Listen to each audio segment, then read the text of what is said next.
はい、それでは時間になりましたので、シンポジウムを開始させていただきます。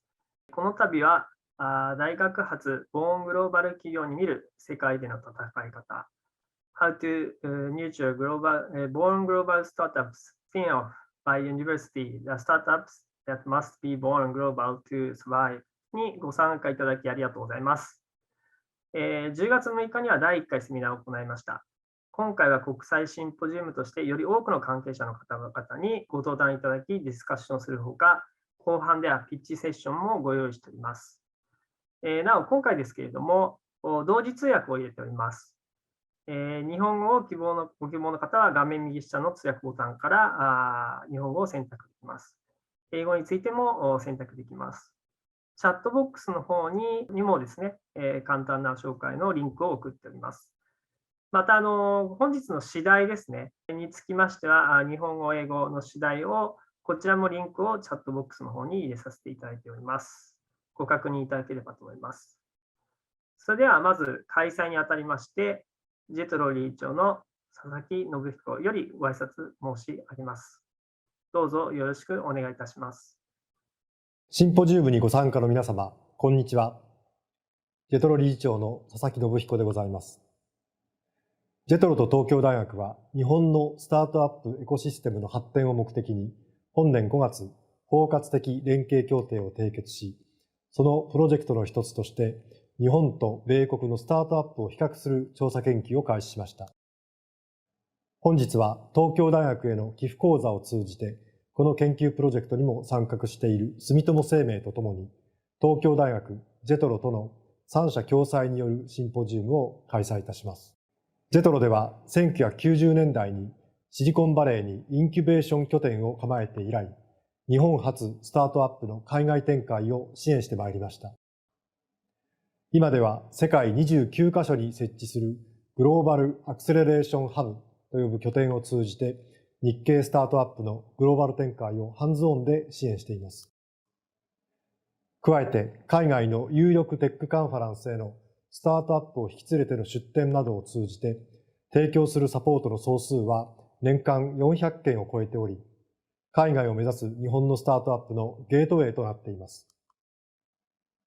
また、JETROは日本のスタートアップ支援だけではなくて、海外の有力スタートアップを誘致することで、日本企業のオープンイノベーション支援にも取り組んでおります。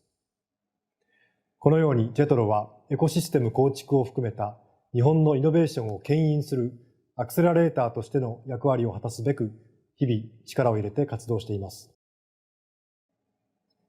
さて、本日のシンポジウムのテーマは、大学発ボーングローバル企業に見る世界での戦い方です。過去30年、インターネットをはじめとする IT 技術が世の中の利便性向上や効率化に貢献し、数多くのデジタル関連サービスがスタートアップを中心に生み出され、世の中を大きく変えてきたことは皆さんご存知の通りです。スタートアップの活躍はデジタルだけの話ではありません。コロナ禍を受けて多くの人が接種しているワクチンですが、これを設計、開発したビオンテック社、モデルナ社ももともとはスタートアップ企業です。このようにスタートアップが世界の人々の命を支え、社会的な課題を解決する存在になっており、新しいシリーズを生み出す研究開発型の大学発のスタートアップにも注目が集まっています。経済産業省が発表した令和2年度大学発ベンチャー実態等調査によりますと、2020年の大学発スタートアップ数は2905社に達しています。2019年からの1年間で339社増加して過去最高の企業数を記録するなど、大学発スタートアップは順調に拡大していると言えます。一方で、大学発スタートアップはビジネス化までに非常に長い時間を要すること、投資額と回収期間とのバランス、量産化などの技術的に解決すべきハードルが多いことなど多くの困難を乗り越えなければなりません。そこで関係機関によるさらなる支援が求められています。JETROでもそういったニーズに対応すべく、今年度秋から大学発ベンチャーや研究者を対象にした専門の短期集中のビジネス創出育成プログラムで特別講座や個別指導を実施予定であります。今後も大学発スタートアップを積極的に支援してまいります。本日のシンポジウムでは、はじめに東京大学藤井総長から東京大学のスタートアップ戦略やボーングローバル化への課題などについてお話しいただきます。その後、日米の大学関係者や大学発スタートアップ関係者で藤井総長のお話を踏まえて対応策を含めたディスカッションをいただくことになっています。これらの議論を通じて世界や社会で必要とされる日本の大学発ボーングローバル企業が一社でも多く誕生し活躍するきっかけになることを期待しております。JETROは日本のイノベーションを盛り上げるアクセラレーターとしてこれからも産官学三位一体となってスタートアップの皆さんをご支援すべく歩んでいきます。皆さん一緒に頑張っていきましょう。佐々木理事長、ありがとうございました。続きまして、住友生命保険総合会社、高田社長よりご挨拶いただきます。どうぞよろしくお願いいたします。皆様、こんにちは。住友生命社長の高田でございます。住友生命ではこの度、東京大学様、JETRO様のスタートアップエコシステム研究プロジェクトに参加させていただく運びとなりました。大学発のボーングローバルスタートアップエコシステムの育成を目指す。新しい日米交流の枠組みができましたことを大変心強く思っております。改めましてこのプロジェクトの立ち上げにご尽力いただきました東京大学様、JETRO様はじめご関係者の皆様に敬意を表し、感謝申し上げたいと思います。今回のシンポジウムは大学発ボーングローバル企業に見る世界での戦い方をテーマに開催されますが、世界から見た日本への期待、あるいは日本が世界の中でフロントランナーとして活躍できる領域として超高齢社会における課題を解決するテクノロジーやサービスが挙げられると考えております。人生100年時代を迎える中で日本はここ数十年の間、高齢者の割合が先進諸国の中で最も速いスピードで増加をし、世界一の超高齢社会に足を踏み入れました。これは日本における最も大きな社会的課題であると思いますが、同時に課題こそ創造の源であると考えれば、ここにイノベーションを生み、新しい産業を創造するチャンスがあるとも考えられます。具体的には超高齢社会においても一人一人が身体的、精神的、社会的に満たされた状態でよりよく生きる、すなわちウェルビーイングの実現が今切に求められており、ここに大きなイノベーションのチャンスがあると感じております。折しも住友生命ではウェルビーイングの実現につながるバイタリティプログラムを2018年からスタートしております。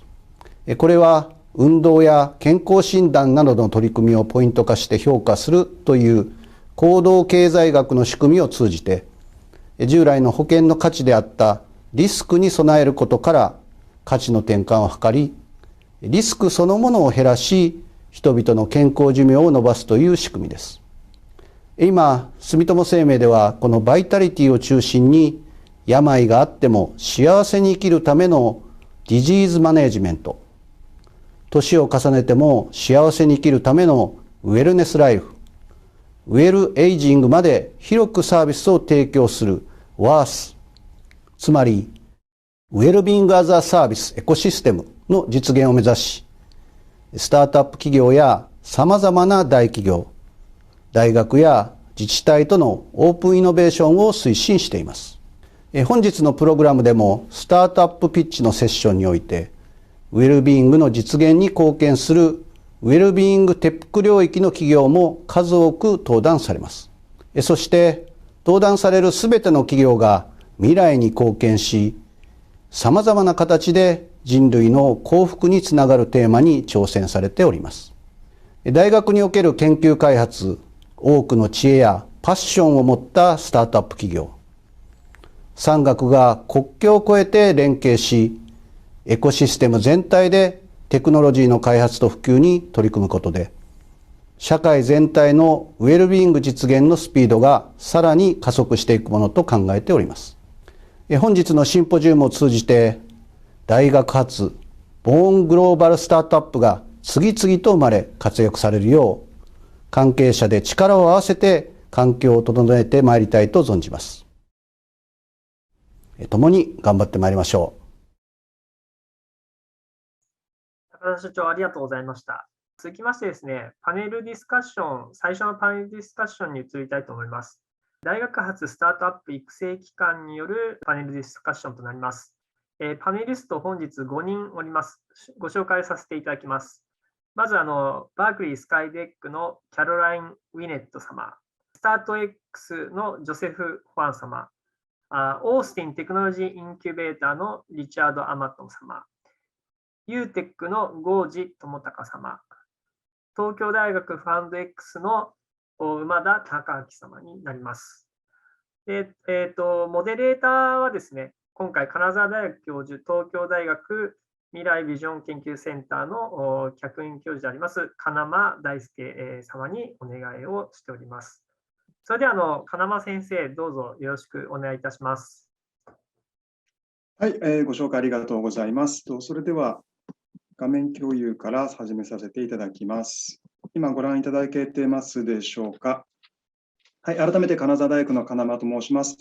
本日非常に多くの皆様、登録段階では450名の、皆様にご登録いただいているというふうに聞いております。また今もたくさんの、多くの方々に、聞いていただいていると思います。まずは通訳の関係のご確認だけお願いします。今私、日本語で喋っておりますので、英語でお聞きいただきたい方は、ぜひ英語の方へ合わせていただければと思います。よろしいでしょうか。非常に贅沢なシンポジウムになっておりまして、3つのパネルディスカッションを用意しております。ですから、ここも非常に短い時間、40分の時間で進めていきたいというふうに思います。まず私、モデレーター、金沢大学、また、東京大学も兼務しております、金間と申します。画面の下のところは、金沢のご紹介になるんですけれども、今も私、金沢の研究室からお送りしていますが、京都に並んで非常に伝統的なトラディショナルな街になっております。で、もうすぐ、このように兼六園に雪が降るという、そういう季節になっております。で、もう時間がないので、早速本題に行きたいというふうに思います。今日は5名の皆様のパネリストにお集まりいただいております。で、最初のこのパネルディスカッションは、大学におけるアクセラレーターの皆様がお集まりいただいたパネルディスカッションになっております。で、最初のラウンドは皆様にまず自己紹介をしていただきます。で、その後にセカンドラウンドとして、私から皆様へご質問を差し上げます。具体的にはそこにある通り、カルチャーについてのご質問を差し上げたいというふうに思います。これまでのセミナー等の関係から、非常にこの大学のアクセラレーターとしては、カルチャーを作ることがエコシステムの構築に対してとても重要だというのが分かってまいりましたので、その点についてご発言いただければというふうに思います。で、残った時間は、日本のパネリスト、お二人いるんですけれども、から、US のパネリストの皆さんへ、質問していただくというのが、よろしいんではないかというふうに時間を設定しております。はい、よろしいでしょうか。それではまず最初に自己紹介をお願いしていきたいと思います。今、お名前、紹介、呼ばれた順番でまたお願いできればというふうに思います。ということで、まず最初にキャロラインさん、お願いできますでしょうか。Hello, everybody. Welcome. I'm absolutely delighted to be here. So many friends in Japan and around the world who'd like to learn about what we're doing at Berkeley SkyDeck and chat with our wonderful panelists here. I am the executive director of Berkeley SkyDeck. We are UC Berkeley's startup accelerator and incubator. We're a top ranked accelerator. We're a very large program. We host over 250 startups per year. I myself am a serial founder with 2 successful exits.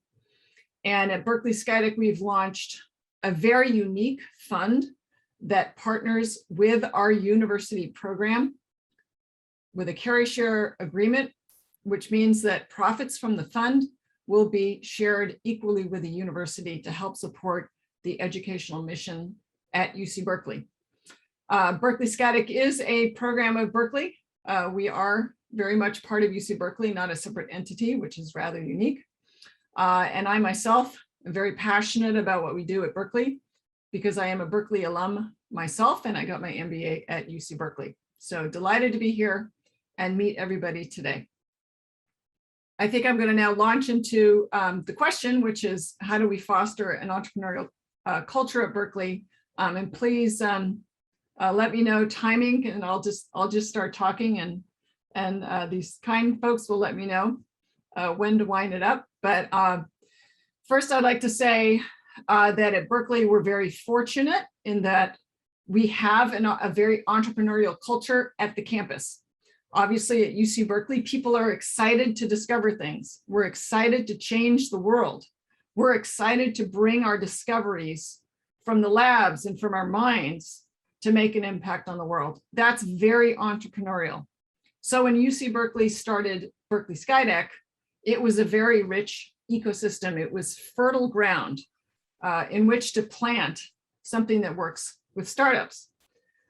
So what did we do to take advantage of that, to turn Berkeley SkyDeck into, when I started 7 years ago, a modest program that was just beginning with just a few startups to now such a large program in such scale and scope. And I would say there are three things that foster, that you have to tap into and have to some degree so that your startup accelerator or your whatever you're doing to promote startups, whether it's an accelerator or an incubator or a program, whatever it is you're doing, you need three things. You need talent. I say that's the number one thing that you need. Fortunately, at institutions that have talent, like the University of Tokyo, lots of talent, the talent is there. We're fortunate at Berkeley to have the Bay Area, which has not just UC Berkeley, but several other, of course, world-class universities. The second thing you have to have is the expertise to help support this talent. So we're in Silicon Valley. We're surrounded by people who support startups, who advise startups. That's what they do. And the third thing is risk-taking capital that is interested in a long-term view. You have to have that to feed these young startups. So those are the three things that you want to look for and leverage for your startup ecosystem. はい、ありがとうございます。それでは次に、ジョセフさん、お願いできますでしょうか。Great. Hello, everybody. My name is Joseph. I'm here from Stanford StartX. Although I am the CEO today, I actually graduated from Stanford in 2011. And when we graduated, we started our own company, Wi-Fi Slam, and we applied to StartX as a startup. So I'm happy to, we have a question later about culture, and I can speak about both my experiencing that culture as a company inside StartX, as well as the CEO today. StartX is unique in that we don't judge ideas and we don't take companies. Although we have counts here for companies because it's easier to keep track of what everything's happening. Everything we do day to day is about the entrepreneurs as people first. And when those interests are at odds with the companies, we will back the founders and not the business. Over that time, we've supported 850 companies, 700 still active over 11 years. 70 of those have been founded by tenure track Stanford professors. So people who, it's not just the students or the first time entrepreneurs that are in StartX. And among our venture-backed startups, so those that have 3 million or more in funding, 90% of them are still growing or acquired after 10 years. So even the stories in Silicon Valley, it's usually the opposite. And when you look at the long-term success patterns that StartX creates, we are creating $1 billion unicorn on average for every 28 startups we admit, if you give them 7 to 8 years. That's who we are. I wasn't sure if you wanted us to answer the question too, or maybe introduce the rest of the panel first, but let me know. Thank you very much. ありがとうございます。続きまして、リチャードさん、お願いできますでしょうか。Thank you, guys. And I'm honored to be here as well. Thank you so much for inviting me to participate today. It's nice to meet the rest of the panelists and meet the rest of the speakers and I'm honored to actually speak with you guys today. My name is Richard Amato. I'm the Director of Strategic Global Initiatives at the Austin Technology Incubator. We are the business incubator at the University of Texas at Austin. We're the longest continuous running incubator in the US. We've been around for 32 years now. We've seen a lot of different things. And over time, we've kind of shifted our model from being a general incubator with a lot of the focus was more on high tech just because of Austin in the 80s and 90s being focused within the semiconductor and IT world to I first came in 20 years ago to help launch the clean energy incubator, and I came from industry. And so we now have kind of two primary industrial focuses: sustainability, which is the old clean energy incubator, which includes a variety of technologies from water, energy, circular economy, mobility and transportation, food and agriculture. And then the other main vertical is healthcare, which is a variety of things from med devices and such. I head up the sustainability side. I'm actually working on the sustainability side because our director had left, and that's my background, but I also do support the healthcare side. And we have Dr. Lisa McDonald, who's actually an MD running the healthcare side. So we're trying to bring industry experience to help these companies. And as Carolyn mentioned, as well as Joseph, probably the common theme you'll see running across through here is talent and expertise. So it's all about the team, and it's about the expertise, the mentors, the advisors, the support, whether it's service providers, what have you, that you can put around that team to survive, and then obviously capital.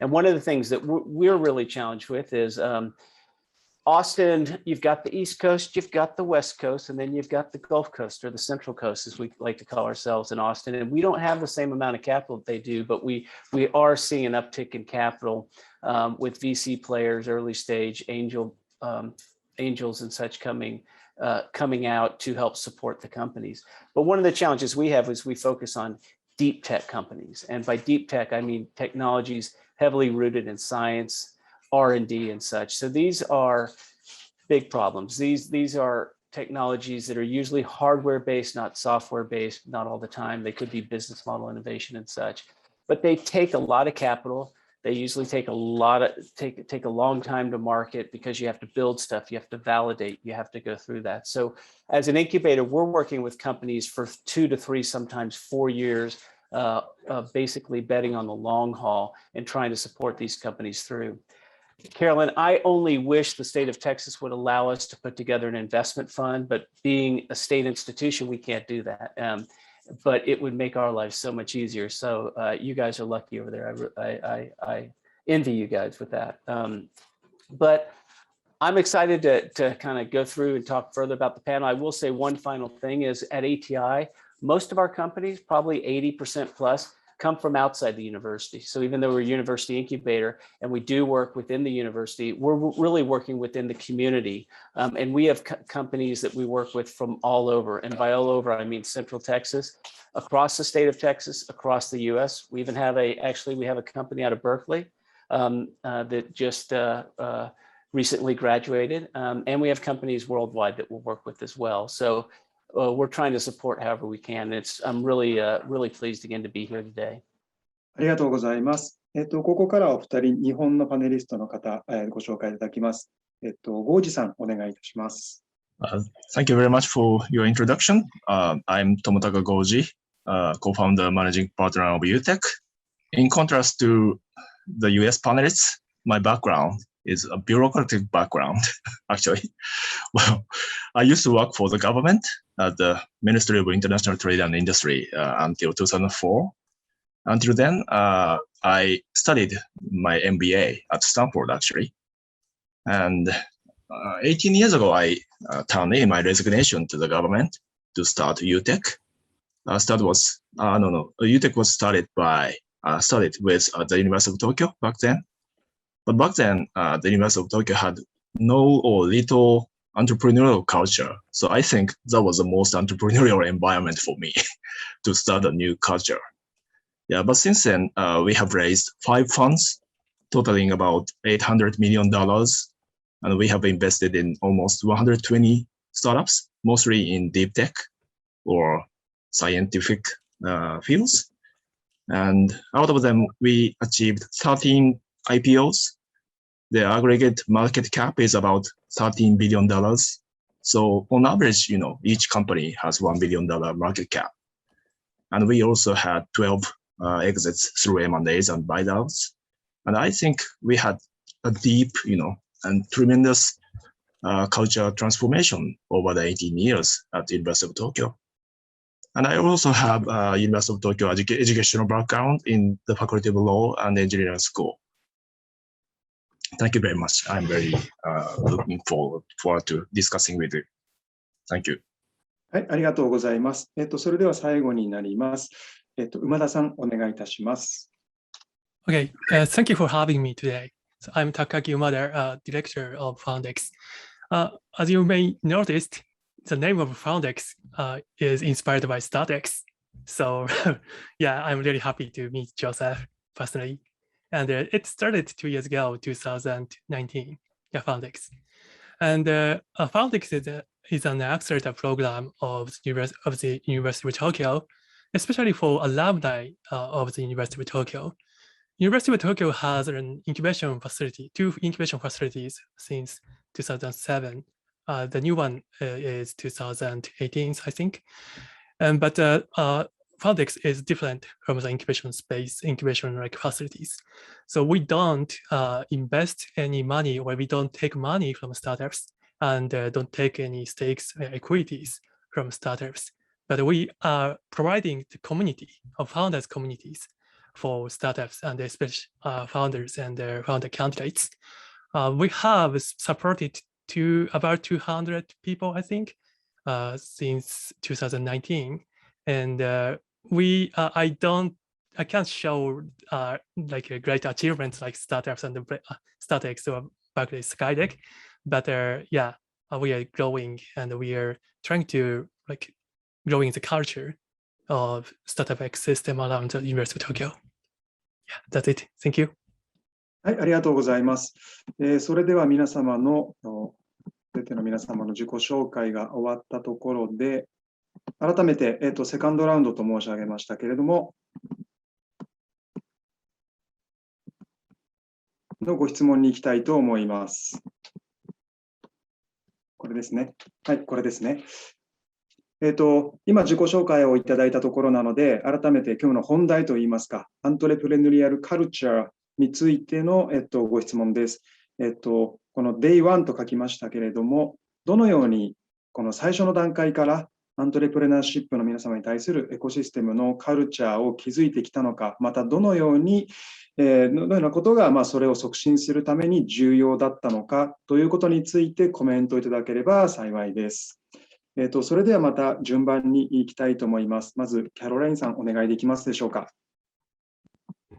I think I heard your name. I'm supposed to talk now, correct? And to talk more about how do we create our entrepreneurial culture. And again, just let me know when time's up. I'll just start talking. As I mentioned, those 3 elements, and I'm sure you'll hear that from my fellow panelists as well.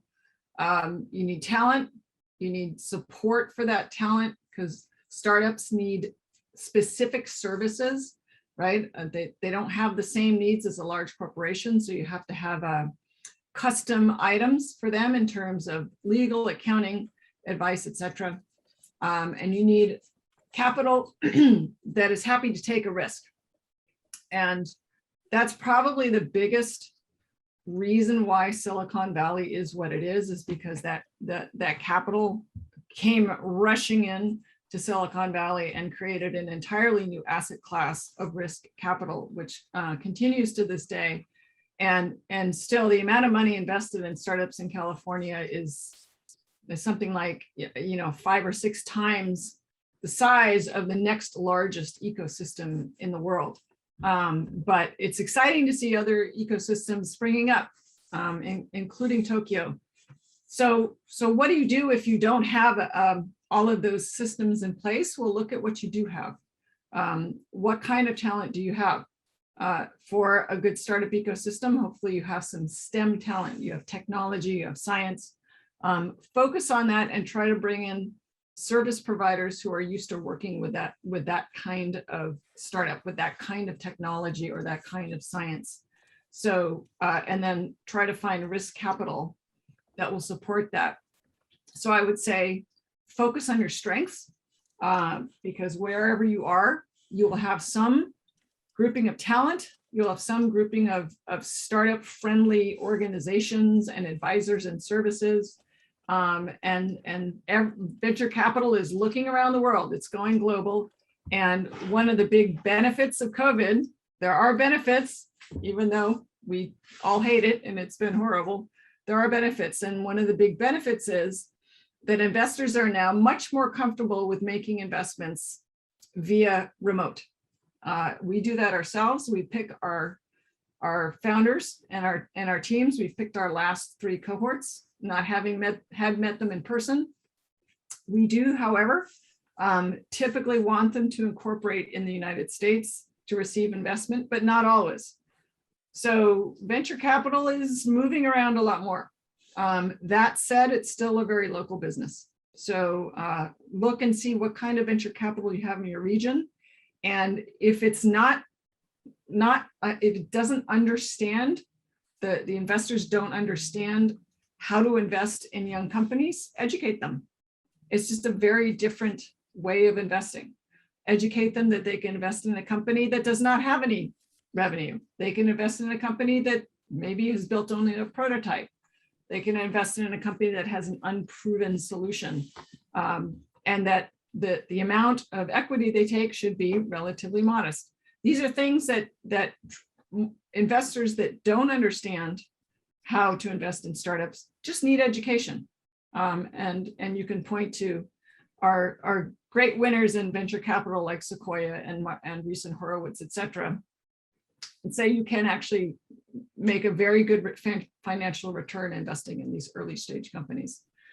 So I would say that, summarize, look at your strengths, what kind of talent do you have, and then establish networks. So you've all probably heard everything is a network, right?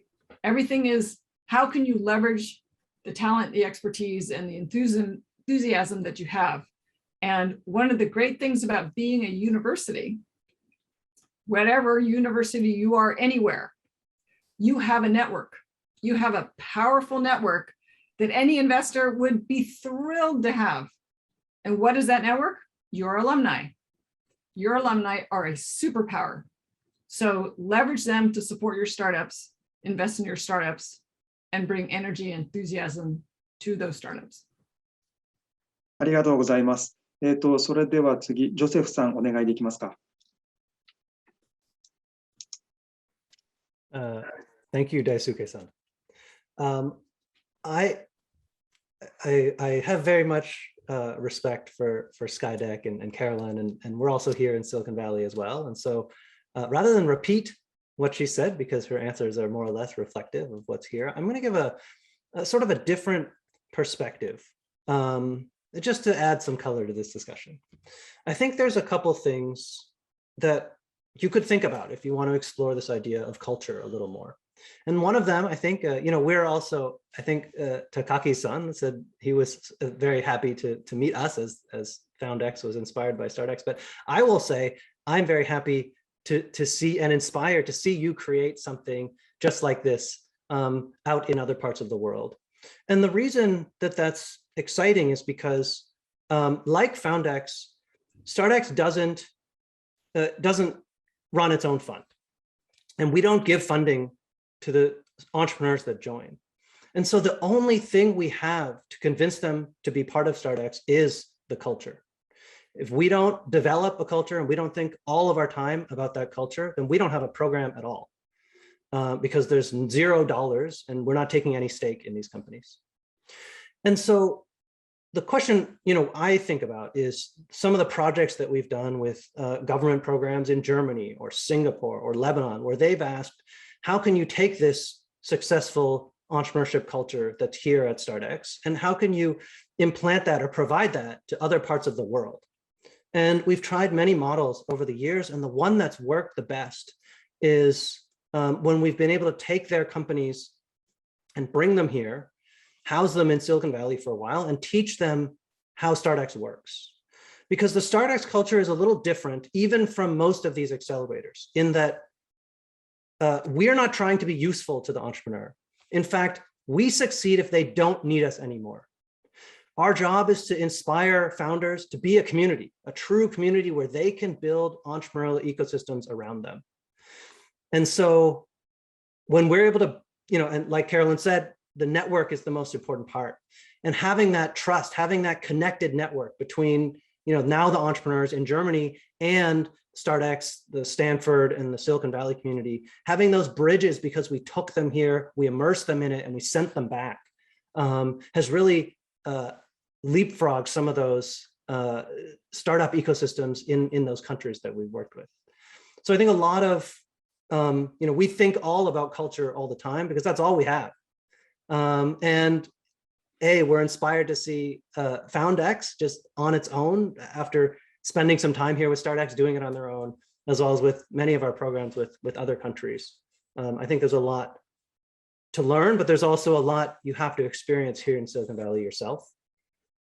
And so I would encourage you to find a way to be part of the Silicon Valley networks and ecosystem and atmosphere, but in a structured environment where it's designed to take that back to the countries and the regions and the communities that you're from, because we've seen that work successfully many times, and I think it's an interesting recipe.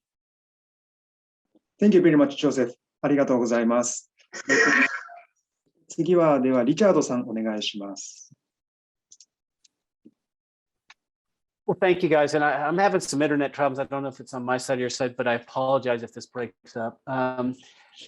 Ditto to everything Carolyn and Joseph said. I won't go back through that. I'll focus on another point, I think, which is really important to culture is, in Texas, we're relatively close to Clear Lake, where Johnson Space Center is. And in NASA, the National Aeronautics and Space Administration, there's a motto: failure is not an option. Okay. In entrepreneurship, though, we have a completely different motto, and it's fail fast. You have to be able to accept failure as an entrepreneur because you're going to run into challenges throughout the way. And certain cultures have challenges with that. And I think one thing to building a strong entrepreneur culture, besides all of the built surrounding them with team and expertise and capital and such, is you also have to get in the right psychological mindset, because building businesses and building companies is not easy.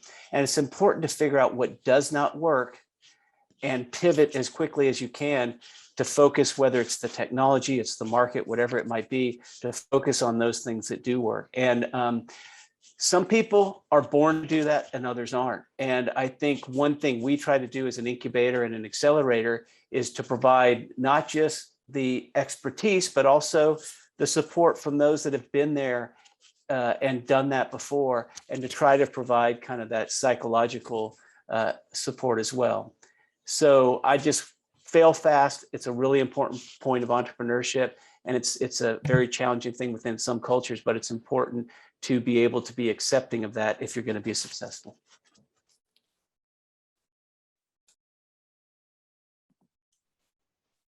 Thank you very much. ありがとうございます。それでは、ゴージさん、お願いできますか。Thank you. Well, I think the question was, how did you create entrepreneurial culture from day one? But I think for me, it took over a decade to create entrepreneurial culture, as I introduced myself at the beginning. But I think that it's very important to build right teams, to create your own culture. In my case, I had kind of difficulty to create a suitable team for my mission. Our mission is, of course, to spin off university spin-offs, startups. So among our investment professional teams, well, we have 13 professional members, but we have 12 people have scientific or engineering backgrounds, actually. And also we have 7 people who are educated outside of Japan. 7 of them have MBAs in the US. And I think those members helped us create entrepreneurial culture that we feel suitable for our mission. So even though we are located in Tokyo, 30% of our portfolio companies are located outside of Japan. And one of them was actually nurtured by StartX. Their name is Washa. Do you know them? Yeah, Tashi. Oh, yeah.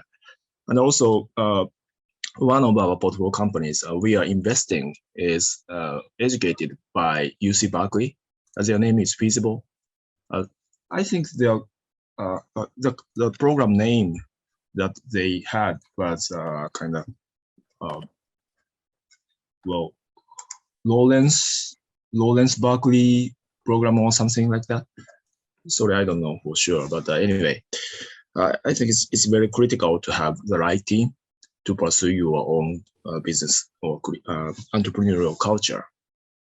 Yeah, that's my comment. ありがとうございます。Thank you very much. 最後になります。馬田さん、お願いできますでしょうか。Okay, so the question is, how did you create entrepreneurial culture from day one? And I understood this question as an like ecosystem entrepreneurial culture. So let me answer it. So this is my hypothesis under like validation through Foundex. So it's really important to create culture. The role model is, I think, really important for creating culture. And the culture came from people. I think people are inspired by other people.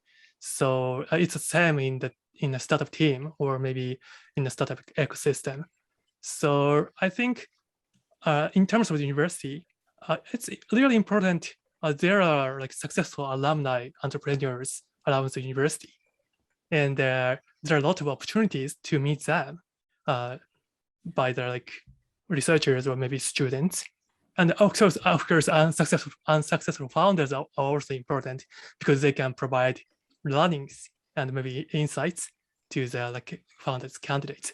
So I think these kind of like role models would be very like important like create like a good ecosystem culture. And there are a lot of opportunities like around there are opportunities to create a good culture. For example, if students can work at startups, they can like learn from like the actual like startups, or maybe like actual like experience as the working of the startups, and they're inspired by founders. This kind of like cycle would be creating culture. And as for me, I think facilitating networks between founders and founder candidates would be creating like startup ecosystem culture, entrepreneurial culture around the university. So my work is to like facilitate the networks of people and creating culture around the university. So yeah, I think it's really important. There are a lot of opportunities to meet founders or entrepreneurs around the university. I think that's an answer. Thank you very much. ありがとうございます。ちょうど今ですね、運営の方から5分のエキストラタイムを頂戴しました。ということで、第3ラウンドって書きましたけれども、ゴージさんと馬田さんの方から、US のパネリストの皆様にご質問いただければと思います。ゴージさん、何かございますでしょうか。Let me ask a question. Well, one of my interests is to foster a global startup. So you guys are based in the US, but my question would be, how would you nurture a global startup, that are active, cross-border? For example, a startup that is active both in the US and Japan. Okay, so I guess I can go first. I think Stanford produces a lot of global startups, as it saw in I think your slide. And part of it is, the important thing when you start a company is to solve a problem that humans face. It's not to solve a problem that is limited to a certain political country. And if you solve a problem that humans face, then it is a problem that's needed a solution everywhere. And the only thing that's missing to prevent a startup from going globally is having people who have done it before, or the right mentors or the right advice to cross those borders.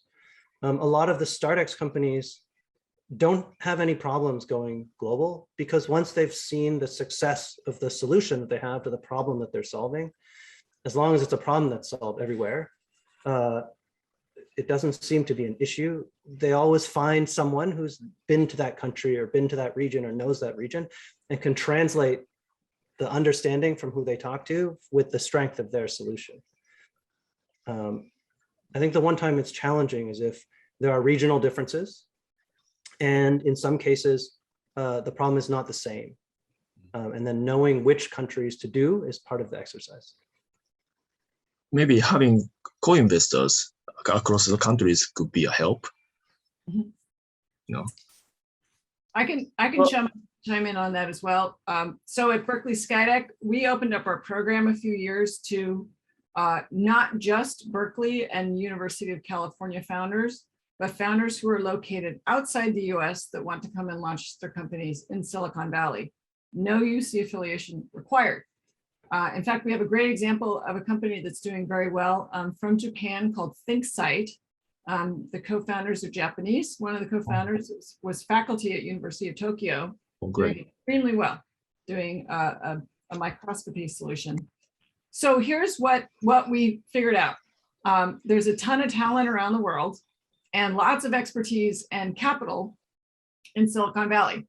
So what we do is we match up that global talent with the resources that we have at UC Berkeley, drawing from Silicon Valley. And here's the great outcome. The founders come to SkyDeck, they go through our program, they receive investment by the Berkeley SkyDeck Fund, which, as I mentioned, will support UC Berkeley. And then they typically return to their home country and they set up an office, they create jobs, they hire people, that's where they're located. They do have a US entity, which is their headquarters, because that's how our fund can invest. But the jobs are built in their local ecosystem, and they learn from the training of being a Silicon Valley entrepreneur and take that to their home country. And everybody benefits. We benefit, we love it, they benefit. And it's actually a wonderful situation. In fact, we have someone right here with us who also graduated from Berkeley. That's Tomo, who's the CEO of GenomeLink, who I see just joined. The founders all Japanese. He's waving there. Hi, Tomo. And they just did an amazing job of sucking up all the resources that we had to offer and launching their company to the benefit of both Japan and the US. So it's really nice to see that global mindset that so many people have and want to have, assisting these startups to cross borders and maintain operations in sometimes 2 or 3 countries. Goji-san, are you asking because you are finding Japanese And I'll just add to that. Hesitant? Yeah. Oh, because Sorry, I like to. I didn't mean to interrupt. Yeah, because I like to, foster more and more global startups. Yeah. So I hope working with you in the coming years. Oh, no worries. I was just going to add, I mean, we also work with companies from outside the country. Right now, we have one out of the UK that's doing biometric impedance collars for cattle. We usually want to see some type of connection to the US or to Texas. But we also have a program with JETRO. We're running one of the global acceleration hubs with JETRO out of the Houston office, where we've been supporting about half a dozen to a dozen different Japanese companies that are looking at entering the US market. So early on, those are a little out of our wheelhouse from an incubation standpoint, because they're usually existing technologies with the domestic market, and they're just trying to gain a better understanding of what it's going to take to go global, usually the US market. And so we help them with, developing some market research, go to market studies and such, put some mentoring and advising around them, and try to give them some advice as far as what it takes. But ultimately what we see, if companies are going to be successful on the global marketplace, they have to commit and they have to make sure that they're putting the effort towards that, because oftentimes they rely, I've seen companies that will rely on a lot of these economic development programs to be their global sales arms, and that just won't work out. So the company has to be willing to commit, and then find a local partner that can help kind of show you the way and help make those connections to, as Carolyn and Joseph have been saying, the network, because that's really important. Thank you very much. ありがとうございます。大変申し訳ありません。エキストラタイムも使ってしまいましたので、ここで終了とせざるを得ません。馬田さんもご質問あったと思いますが、大変申し訳ございません。改めてパネリストの皆様、ありがとうございました。Thank you very much for your panelists, all of you. Thank you very much. 私たちのパネリストはここで終了になります。どうもありがとうございました。Thank you. Thank you very much. Thank you. Arigato. ありがとう。皆様ありがとうございました。金間先生もありがとうございました。続きまして、スタートアップのパネルディスカッションですね。で、今回、ご登壇いただく方をご紹介いたします。3名いらっしゃいます。まず、アップリフトラブスの樺山助正様、ゲノムリンクの高野智弘様、そしてティア4のクリスチャン・ジョーン様となります。今回、モデレーターはJETROサンフランシスコのタルタニが担当いたします。どうぞよろしくお願いいたします。Hello. Yeah, can you hear me okay? Yeah, thank you very much. Introduction. So, good evening to San Francisco Bay Area, and good morning to Japan. And thank you so much for investing your time with us today. My name is Noria Tarutani. I'm Executive Director of JETRO San Francisco. What I do here is to help Japanese startups expanding their business in Bay Area, as well as helping US startups set up their entity in Japan. So that's why I'm moderating this symposium panel. And today we have an amazing panel called Think Global from Day One, where we will be talking about how startups scale globally and the most important factors if you want to do business internationally. And then we will have 3 executives from global-minded startups located here in the Bay Area, and Sukemasa Kabayama-san from Uplift Labs, and Tomohiro Takano-san from Genomlink, and Christian Johnson from Tier 4 North America. So first off, I would like all of panelists to talk about yourself and your company in a couple of minutes. So Sukemasa-san, can I call Masa? Can you start, Masa? Sure. Yep, happy to. So thank you for having me join such a acclaimed panel, and looking forward to this discussion. So hello everybody, my name is Masa. I am the CEO co-founder at Uplift. Prior to Uplift, I really have a passion of taking emerging technologies that have the potential to scale, that yield an incredible user experience, that have a form of societal benefit.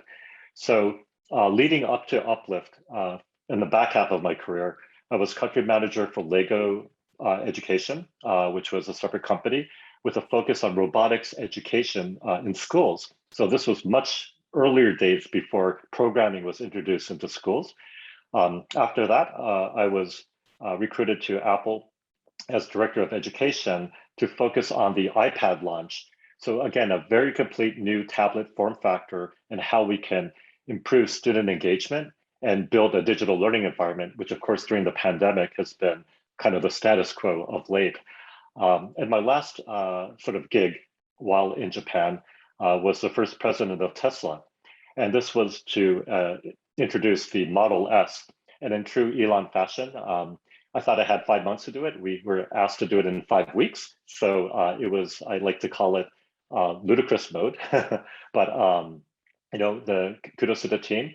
We built out the infrastructure necessary to support from storefronts, service centers, and infrastructure, like charging infrastructure, and helping to build the brand in Japan. So you could say very much, that's sort of my passion at Uplift. We look to do something as, I think, as innovative and revolutionary What we do is we have the industry's most accurate smartphone-based human movement tracking platform. So in other words, just using your iPhone, for example, we can track at a high analytics degree of accuracy. And we work with professional sports teams, sports instruction companies, fitness and healthcare companies to help improve the world's movement, whether we're talking about performance and health. Thank you very much. Tomo, are you here? Hi guys. Yep. Okay. So thank you very much for thanking me for this great opportunity. My name is Tomo. I'm the CEO and co-founder of this Genome Link.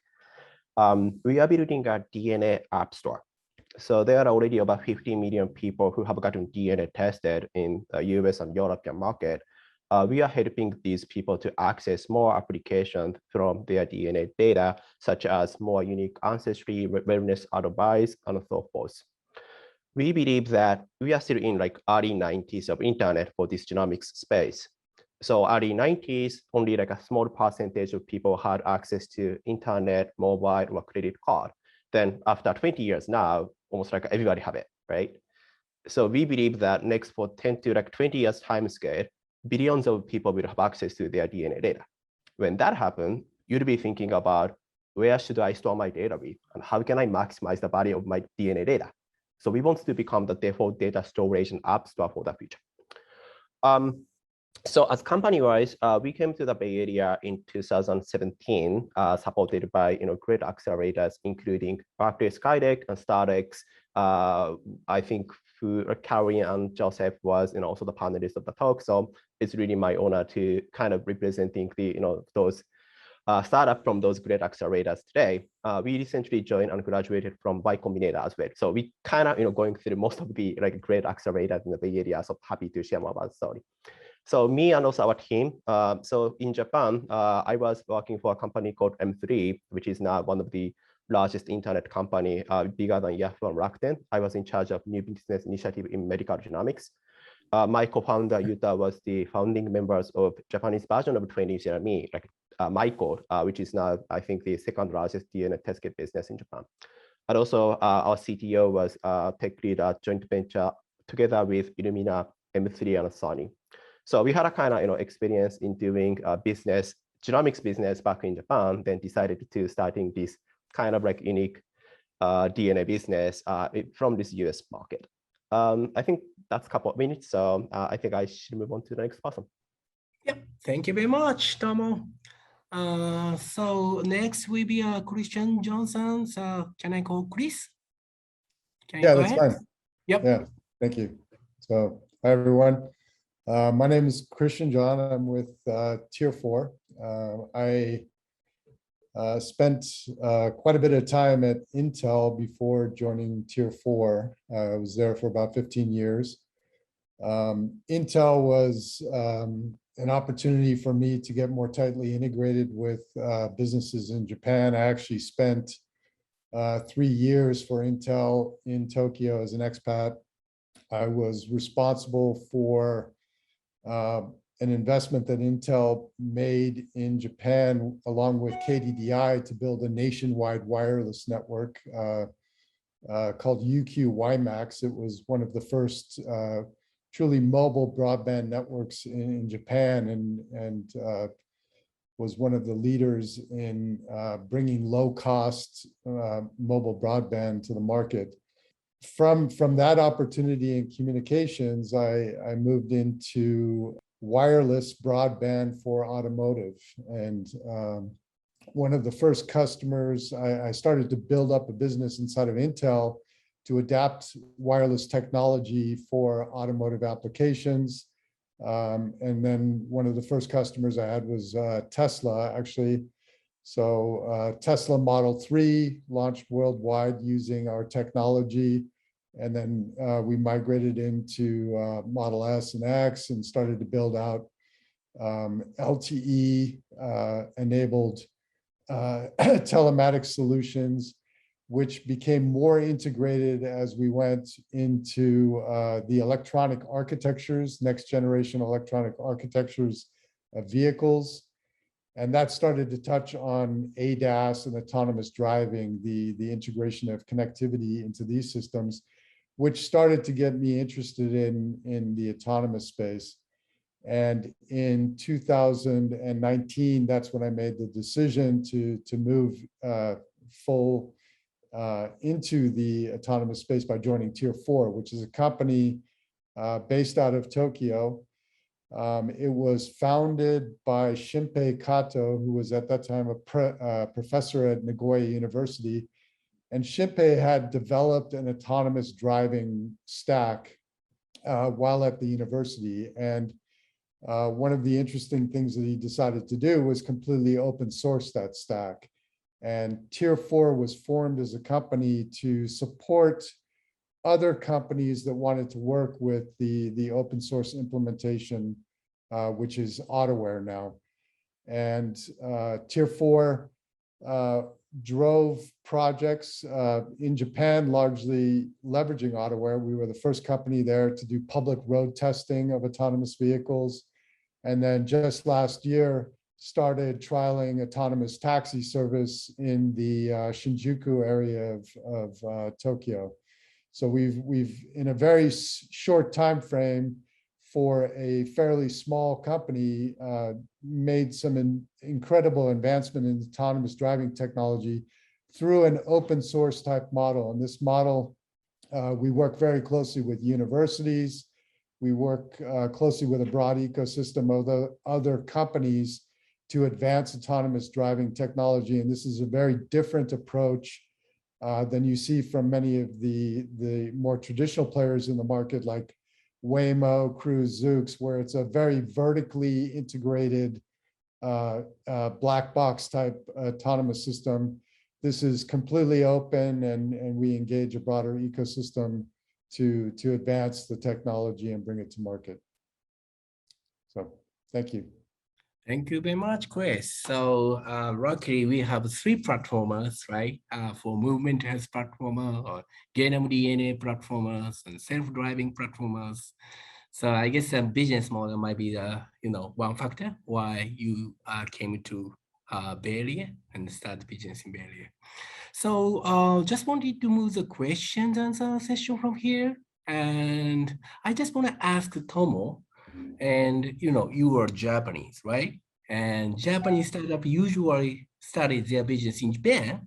So why did you come to Bay Area to start your business in Bay Area? So because we just wanted to do it, right? If you are like a baseball player, you just dream of playing a Major League Baseball, right? So why not? So I have like a many reason that I can say why we came to the Bay Area starting this company, but fundamental reason was simply we just wanted to do it, okay? That's one. The second reason was, for genomics business, there were obviously like market like difference. So the US and European DNA test kit business market was much bigger than Japanese one. So if we wanted to create like some platform business, we have to start with the fast growing largest market. So we have to do it. The third reason could be, I think we just had a like opportunity to doing genomics business back in Japan. So if we were do it, our business in Japan, we just could do it at M3 or DNA. So we didn't have to start our own company. But the company didn't have much plan or have chance to do something in the global market. So we just decided to just move out and then doing things in the US. So we just wanted to do it, there's a big opportunity. And also, if we just do it in Japan, we don't have to like start a new startup. So that would be the primary reasons. Got you, I understand. So I think the, energy or market is a big reason for you. I understand the market is much bigger than, Japan one. So, but on another note, I believe there are also many advantages for you to do business here in Bay Area. For example, are you tons of mentors or investors and corporates available, right? And also you are qualified for Berkeley, SkyDeck, and StartX. Not many startups could get the ticket for such a top tier accelerators since, I guess acceleration acceptance rate is probably 1% or 2% or less than 1%, I don't know. But why did you choose to get into those accelerators? How, what did you get from the accelerators? Yeah, so I think so just clarify. So we went to the like a Berkeley SkyDeck in 2018. We also got accepted for StartX and joined the program in 2020. Then we recently joined and graduated for Y Combinator too. So so each accelerator and each timing we had a like different purpose and a different benefit. But I think most of the case we joined accelerator because so at the like very beginning of the company we joined Berkeley SkyDeck because there were nowhere else for us to go. We didn't have any connection or network with people in the Bay Area. Then we wanted to grow the company, and also including some set up the like a legal or administration as well. But we just didn't have any idea how we could start a company in the US. Then applying Berkeley SkyDeck was kind of one of the like only like few opportunity that we could take. Then yeah, so we did it. Then eventually at the end, I think joining Berkeley SkyDeck in 2018 was one of the greatest decision we made for our company history. I think after joining SkyDeck, we were becoming really US company. I think so. Without SkyDeck, I think we wouldn't be get there right now. So. Congratulations! Thank you very much. So I believe it will be good for international startup to apply for accelerator like Berkeley SkyDeck or StartX or Y Combinator. So moving to next questions, I want to ask Masa. I read your LinkedIn profile, and you have a lot of experience from the big companies like Tesla, Apple, or Lego. And in Japan, there are a lot of people are working for big companies rather than startups. But recently, most people, left the corporation and want to start their own business in Japan. So how was your case? What brought you to startups? And also, is there any advice for people to start, startups in Japan or in the Bay Area? Yeah, so great questions. On LinkedIn, I actually kind of selectively put some companies up there. My age and my career is a little bit longer, but actually in my younger days, I actually started out as an architect and joined an architecture firm in Japan. But then at some point I discovered in my own personal journey, I enjoyed building businesses than building buildings. And so I've actually been with startups in Japan very early days. This was back in the 1995, 2000 period. And I really, even though I was an early employee, I wasn't a founder, I really enjoyed it, even though it was very difficult. So I think that one, that has always been sort of part of my DNA, to use Tomo-san's genomic link a little bit.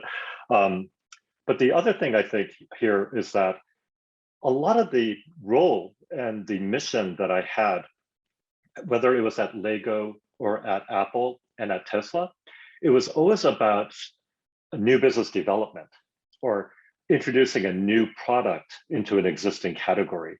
So there was a very kind of entrepreneurial flavor to my role. You could almost say it's an entrepreneur.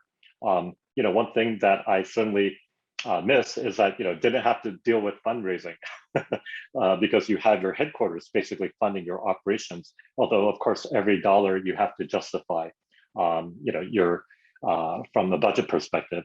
So I felt like I had the muscle memory, or I was the training necessary because I was very passionate about new business.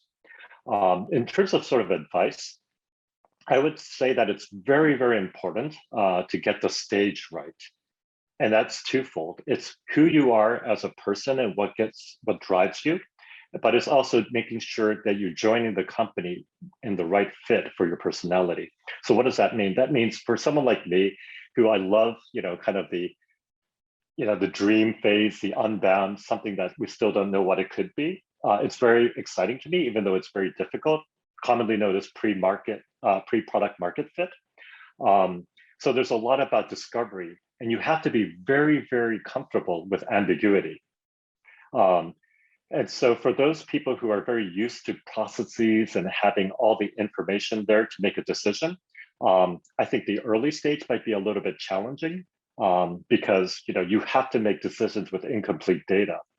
But on the other hand, if you're joining a company that's in mid-growth stage or in like super, I would say Series B, Series C stage, they're looking for deep expertise and in each category in the role. So it's very much about execution. So I think in those type of situations, that transfer, if you will, from a large company with their existing skill set can transfer potentially easier. And it might, for someone who's like unlike Tomo-san or maybe Christian-san, who want to just go at it, and not, just right, like just going after it, it could be okay. But I think for those who might be a little more, cautious, it might not be a bad thing to start off, with a Series A or Series B type startup where your role is a little more defined and it's more about the execution. But you miss out on all the fun. Yeah, thank you very much. So, but I also you have to persuade, international employee to join the team. So, because diversity is very important factor to start a business globally. So, how do you, persuade your, co-founders or any teams or to join your team? And how do you lead the team? Yeah. So again, great question, an important one. So in my case, I think, I've actually lived abroad, both, of course, Canada, Japan, US. So I've sort of come with an international mindset. I was very fortunate to meet two of my co-founders, Jonathan, who's both Australian and UK English, as well as Rahul, our Chief AI Officer, is from India. So the three of us are actually all immigrants. So you can say we're kind of already, the leadership team is very much, co-founding team is very international. And that's actually very important because we wanted to build a team and continue to build a team that's reflective of the customers we serve, who again, are not just about international, but also diverse DEI. We very much are, we think it's important to reflect diversity, equality, and inclusion.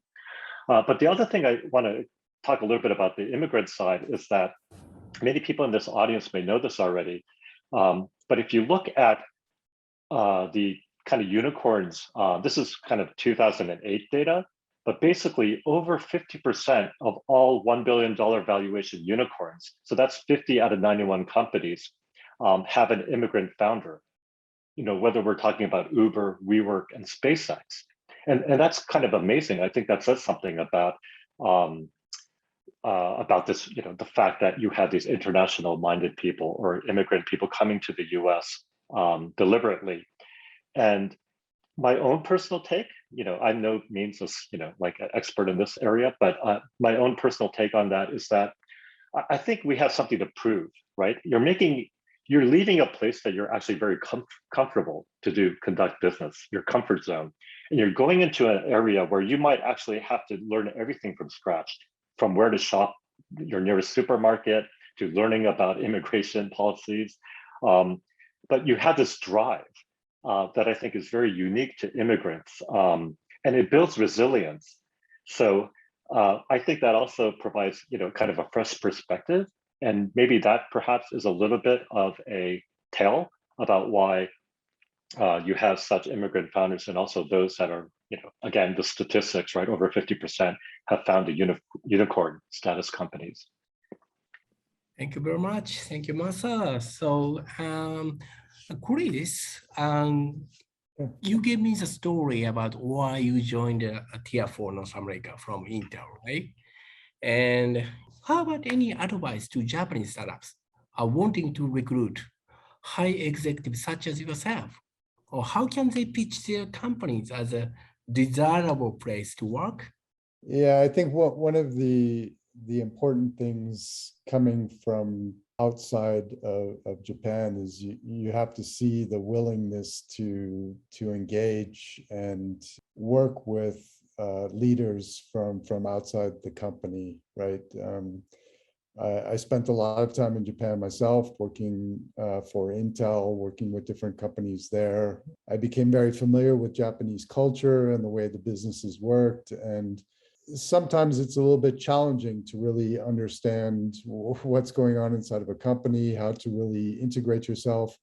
As a senior leader coming in, what was important to me, I had a very similar experience to Masa. I was at big companies, but I was at Intel, for example, I was not part of the core business of CPUs for PCs and servers. I was always looking at more startup entrepreneurial type initiatives to grow new businesses that complemented. And I was looking for an opportunity to leverage my experience working in a bigger company, knowing how to grow a business and helping a startup to do that, and wanting to be able to integrate myself into the management process, the decision making, basically have an impact on what the team was doing to grow the business. So it was very important that what I saw in Tier 4 was this willingness to really open up and be a global company, to bring outside expertise into the company and participate in the direction of the company and add value from that perspective. And that was kind of a key criteria for me to make that commitment to work from them, and then establish the presence for the company here in Silicon Valley. I understand. So you coming from corporate background. So do you have any advice for Japanese founders who wants to work with big company like Intel?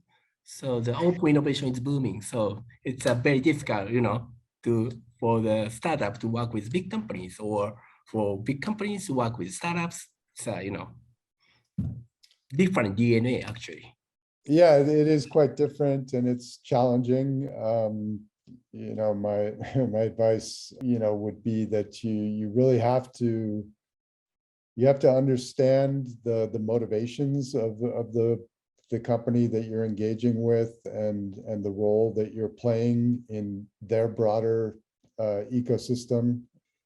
Big companies have a tendency to change directions, and for a big company, a lot of times it's not going to have a significant impact on their business and what their sort of focus is. But for a startup, those kinds of changes can have a very significant impact on your business, your team, and that's something you really have to develop a network within the company to make sure that you're tightly integrated and understand what's going on from a strategy direction perspective with their initiatives that relate to the alliance or engagement with your company, partnership. So the network is the key aspect that I would emphasize, that you need to have some trusted mentors and partners at the bigger company to really understand how best to leverage the opportunity. Thank you very much. I think it's a ending time of the sessions. So last time, I just want to ask all of you, and what is the most important factor to do business globally? Just one word. Passion for me. Masa? Dream big. It's 2 words, but. Tomo? Being stupid. Being stupid. Good. Chris? Well, disrupt. Don't be afraid to disrupt. Yeah, all things here, is relating to think global from day one. Thank you very much, everybody. So back into Ken. Thank you. Bye. Bye-bye. Thank you. はい、パネリストの皆様、タルタニさんありがとうございました。続きましては、最後のパネルディスカッションになりますけれども、大学リソースの活用とグローバル展開としまして、3名の方にご登場いただきます。テラスのタニア・コーク様、ティンクサイトの勝田和一郎様、Sバイオラバーティーズの川原由美様になります。モデレーターは東京大学の渡辺先生にお願いしております。それでは渡辺先生、どうぞよろしくお願いします。Yes, thank you very much for introduction. My name is Tosha Watanabe, and I'm going to chair this session. Are you ready for 3 panelists? Okay, so first of all, I'd like to explain a little bit about the background of this session. The title of this session is How Can Entrepreneurs Leverage University Resources? Based on the discussion with 3 entrepreneurs from Japan and the US, I want to know what role the university can play in helping entrepreneurs and what kind of the resources a university can provide to startups. I'm actually the researcher of startups from the organizational science perspective, and also head of the University Startup Support Services. These services include entrepreneurship education, incubation facilities providing, and venture capital providing money to startups. And through these activities, our university has created more than 400 startups, and the market capitalization of these startups has grown to over 2 trillion yen.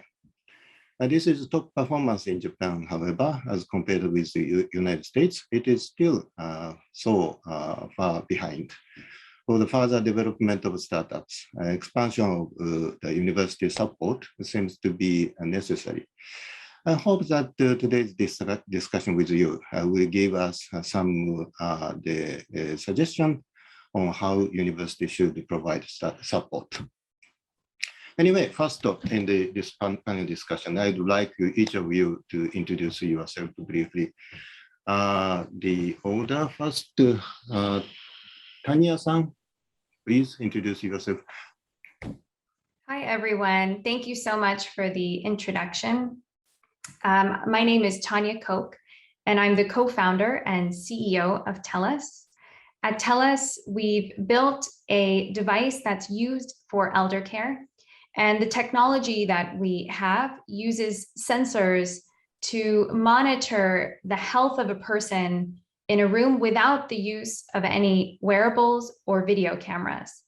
And what we really focus on is actionable health information, such as your heart rate and vitals, your sleep, and if a fall happens. Kevin, my co-founder and our CTO, and I are very deeply passionate about improving elder care with the best technology. Japan is our first market. So we're in a unique position as a US company going to Japan as the first market. And I'm very, very excited to be here. So thank you for having me. Thank you very much. And next, Katsuda-san, please. So I'm JETRO, and I'm a CEO and co-founder of ThinkSight. And we founded a company based on the technology licensing from University of Tokyo and also the Osaka universities. And what we are developing is new single cell analysis solutions. So new single cell analysis and sorting solutions to change the field of cell therapy, diagnostics, and drug discovery. So our technology is by integrating advanced optics and machine learning and microfluidics, we are making that kind of platform technologies. And so far, we have raised about $45 million, and including the support from the Osaka University Venture Capital and also the Berkeley SkyDeck program. And right now, we have 33 employees. We have 2 new employees this month. And also, we have 15 collaborative projects ongoing with some of the including the global leading companies. And we have disclosed that we have collaborated with Hitachi and also the Sysmex. Sysmex is the #1 player in the hematology diagnostics area in the world. And also we are pretty much very focused on the science. So we published a paper in the top journal, including the science. So thank you so much. Thank you very much. And the last, the Kawahara-san, please.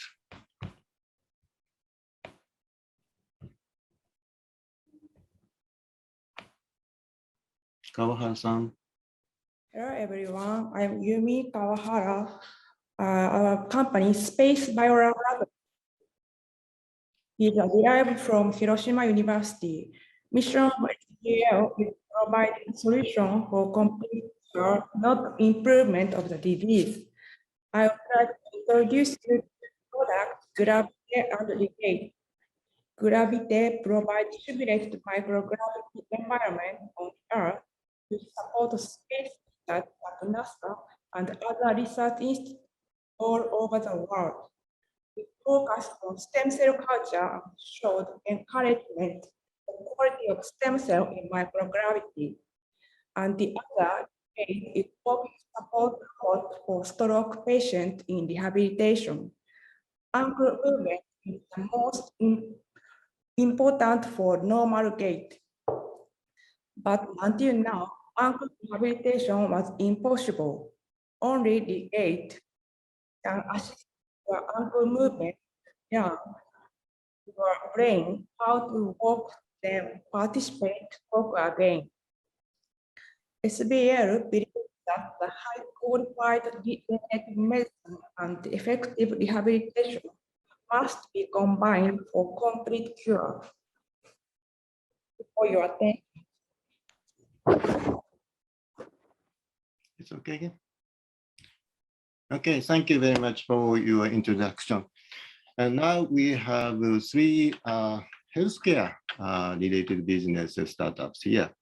And I'd like to ask you some more your relationship between with the university and what kind of the resources you are utilizing the resources from university for your business.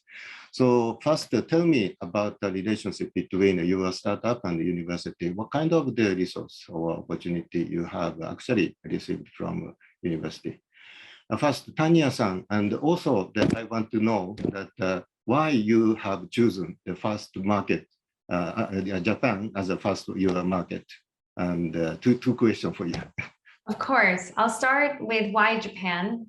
So we are focused on the aging market. So Japan is really the top market for aging because of the population dynamic. So about over 33% of the population is over the age of 65. Whereas in the United States, it's about 15%. So the United States will be where Japan is in 30 years. And these pressures of a large aging population really create a good market for us because it's where our technology is most needed. And it also creates a great market because it's where technology adoption is most likely to happen. And that is what we are seeing with our product. Our relationship with University of Tokyo is actually through UTech, University of Tokyo Edge Capital. They are our investor and our Series A lead investor as well. So that's the association we have with University of Tokyo. And hopefully that answers the question. Yeah, thank you. And the connection with the UTech, University Tokyo, the first, what kind of the first contact? I have asked Goji-san yesterday. You have not met you together. Instead that Koga-san was the partner of UTech. You meet with him and it triggered to start. They tell me about the relationship first. Yes. Yeah. Actually, well, one thing I was going to say is that, so I went to Stanford University, and what's really interesting is that not only do the partners at UTech have the connection with University of Tokyo, but they themselves also have a connection with Stanford University. Mm-hmm. So Goji-san and the partner on our deal and is our board member, Ide-san, he also went to Stanford. So it was through a series of alumni connections. And our first investor in TELUS actually is Phil Libin. He was the CEO and co-founder of Evernote. And through Phil's head of Japan office, who also went to Stanford, we all got connected to UTech. And that's really how the relationship started. Yeah, thank you. Human Network, Stanford, Tokyo University, they bring you to the Japanese market, right? Exactly, very much so. It started with Stanford, yes. Thank you very much. And next, Katsuta-san, how about you, the relationship between the university? Yes, I'm now sitting inside the University of Tokyo campus, and we rented the lab and office space here at the University of Tokyo. And we have a very deep connection with the University of Tokyo and also the Osaka University. So first of all, we have licensed in our core technology from the University of Tokyo and the Osaka universities. And next is the human side. So the co-founder, I'm alumni of University of Tokyo, and my co-founders, I have 3 other co-founders, and all of them are affiliated with the University of Tokyo. And our CSO, Chief Scientific Officer, is Associate Professor of University of Tokyo. And some of the early hires, like key scientists, interns, also come from those universities. And also we have collaborated with a few labs in the University of Tokyo. And also we have collaborated with other universities as well. And next is financial side. So we get some financial support from universities. The Osaka University Venture Capital is our investors, and also Berkeley SkyDeck. We have participated in that program as well. And also we have got some government grants, including from the JSTs, and also so those grants are also very useful. So we've got the SBIR-ish grants in Japan.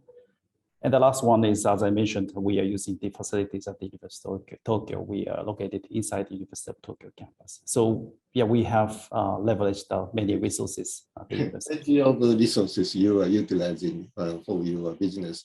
But what kind of the effort, what kind of the contact to University of Tokyo, Osaka University, and the SkyDeck? It's a human network, human relation network. What is the trigger for such expanding your network? Yes, so University of Tokyo and Osaka University, so our co-founders are like the researchers at those universities. So we have easy access to those universities. But for the Berkeley SkyDeck program, one of our advisors is Kamada-san, who is also the advisor for the University of Tokyo. And he introduced us to the Berkeley SkyDeck program because we are like a biotech company. So the biggest market for us is, of course, the United States, the North America.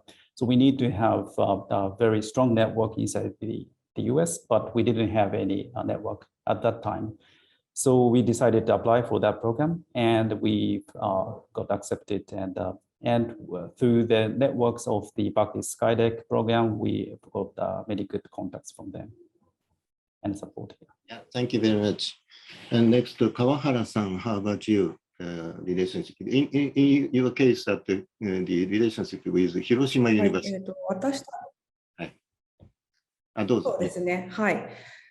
広島大学との関係でいうと、一つは、単純に学生さんと一緒に研究をさせていただいているので、ヒューマン、マンパワーという点で非常に助かる点はあります。で、もう一つは、私たちはオフィスが広島大学の中にインキュベーション施設を持っておりますので、そこの大学の中にあるので、大学の施設を使えるということが非常にメリットとして感じています。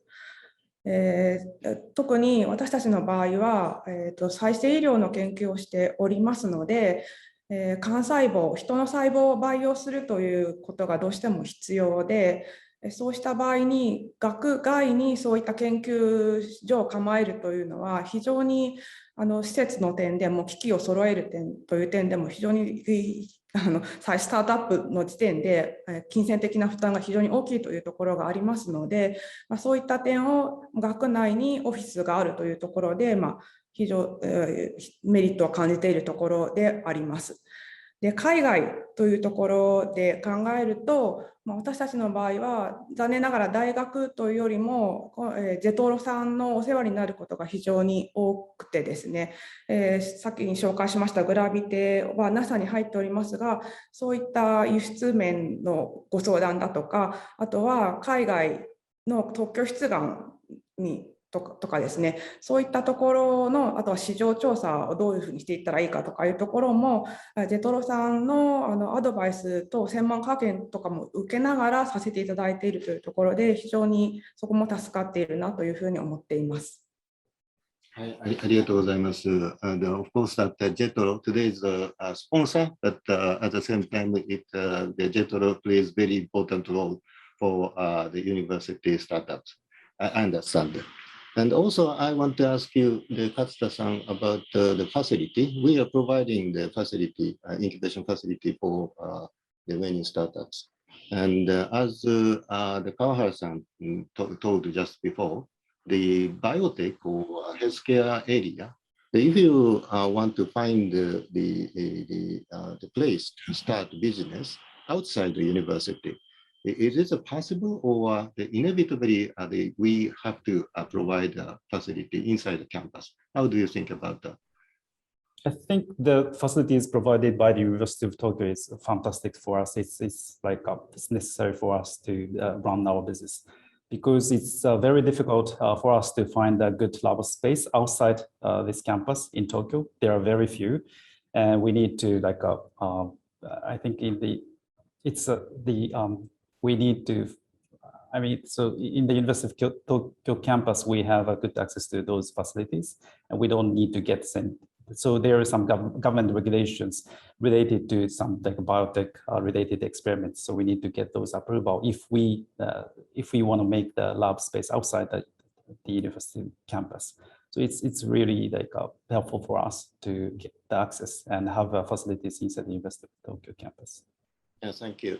Tanya-san, how do you think about the facility? In the case of the Tokyo, we are big city, and we cannot find out the good place for a wet laboratory. How about your situation? Is it easy to find a place for your business?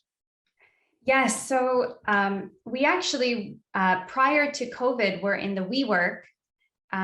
So that's a really nice place for a startup, because there's so many other startups. So the cross collaboration, meeting other founders, I think is a really important thing. That was in Japan. In the US, we were working out of Phil Libin's collaboration space for his startup. So I think we're used to being in an environment with other founders and startups.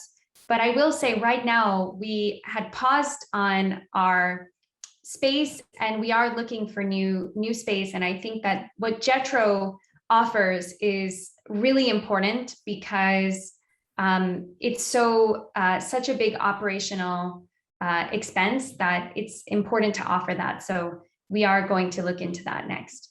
Okay, so JETRO plays an important role too. Yes. Yeah, thank you very much. And also any of the challenges between the universities, any of the challenges about the relationship with the universities, and also any expectation new for us. Tell me that what kind of the issues we have to cope with to encourage your business. First, okay, Tanya-san, please again. Sure. For us, we really want to focus the next phase of our growth on not just growing as a company, but always sharing the results of our success, our implementations, how the product and technology can be useful. So the next phase, we really want to ramp up on research. And I think that's really how we want to work with University of Tokyo and cross-collaborate with Stanford, actually. It's a challenge. One challenge, I think, with a startup when it's you're on startup pace, which is very, very fast pace, and research and universities tend to be at a slower and different pace. So I think that's a big challenge, but it's something that all founders should really consider, especially if you are in the scientific side and proving things through, it's an important thing to have that to back up what your technology does. So that's the next phase of our company, is looking into research. Yeah, thank you. Katsuta-san, how about Sure. So first of all, I'd like to answer your previous question about the facilities. So actually, we've got provided the office, the free office from the Berkeley SkyDeck program, and it was really helpful for us to set up our office in the US, because we didn't have any space, and they provided all the necessary equipments and the facilities for us as well. So yeah, it was really important. So we've got the support not only in Japan but also in the US as well. And for your question about challenges and expectations, so one of the challenges we've had and was so we have a very good relationship with the universities, but we need to license in some technologies from the universities. And those licensing negotiation has been very, I would say, stressful for us.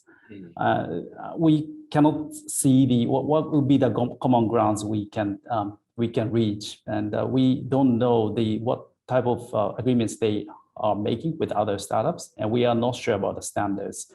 And for us, it looks like a little too greedy, and but for them, their side, I think they want to get some revenues from selling out the licenses. So the licensing negotiations has been very stressful for us. And also I heard from other startups at the University of Tokyo that they also have some stressful experiments with the licensing negotiation with the universities and the licensing organizations.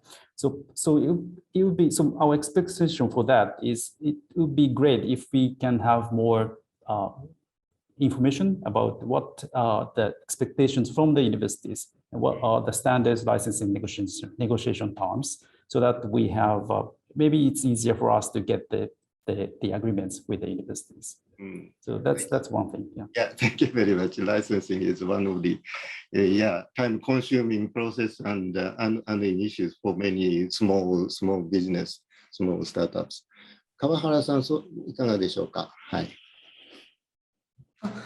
今回テーマが世界グローバルを目指すということなので、その点でちょっと、期待を込めてお願いがあるとするとですね、多くの大学さんの場合、海外の大学さんと、大学間協定だとか姉妹協定だとかいろいろ提携を結ばれていて、留学生の交換とか非常に盛んにされていると思うんですけれども、例えばそういった私たちスタートアップからすると、例えばそういったところに、ベンチャーとの例えばコラボレーションだとか、そういったベンチャーがありますよっていう宣伝を例えば一緒に大学の宣伝と一緒にさせていただくとか、そういったようなその関係のある国とか大学さんとの例えばそういう接点を持って、自分たちのプロダクトを海外に発信する場を持たせていただくとかっていうことができないのかなっていうことを思ったりはします。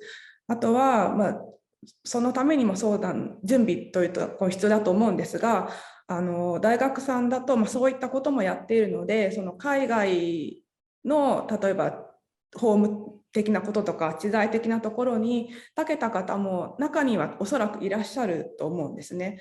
で、スタートアップの中でそういう人材を社内でやっぱり確保しようとすると非常になかなか見つけづらいっていうのもありますし、時間かかるっていうのもあるので、例えばそういったバックオフィス的なところを大学さんの人的なところと共有させていただくとかっていうことがもう少し活発にできると非常に私たちは助かるんじゃないかなと思います。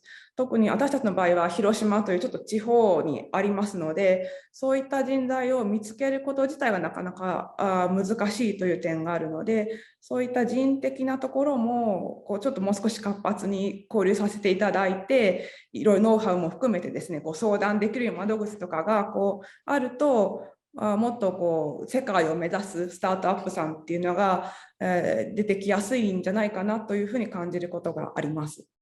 はい、ありがとうございます。Thank you very much for your very valuable comment for us, the suggestion. Sorry to say that the secretary office of the conference tell me that it's running up to the time. So even in a short the duration of the discussion, but even though that it is your the comment and your recommendation is very valuable for me. Thank you very much for your contribution. This is I will finish this session. Thank you very much. Thank you so much. Thank you so much. Thank you. パネリストの皆様、渡辺先生、ありがとうございました。続きまして、世界に挑む日本の日米のスタートアップを招きまして、1社4分のピッチを行いたいと思います。最後にパネリストの方からコメントいただこうと思います。ご紹介いたします。プロビゲイト、ブレイゾンセラピューティクス様、バイオニック M 様、エコー様、スタートバーン様となります。コメントいただく方につきましては、東大 UTEC の郷司様、先ほどご参加いただきました。東大 IPC 大泉様、フォーカスアカデミーの J 様となります。そうしましたら、まずは、プロビゲイト、関水さん、Can you start? Okay. Hi everyone. I'm coaching from Propagate, and we make the world first once-a-week glucose monitoring system. And many believe that most diabetic patients already use glucose meters at home. And also it is well known that some diabetic patients need daily insulin injection as well. But the thing is, you know, the synthetic insulin is such a potent drug. So before and after injecting it, you have to check blood glucose precisely. Otherwise, in the worst case, you might be killed by an overdose of insulin with hypoglycemia. And that's why glucose monitoring devices are covered by public insurance in many countries.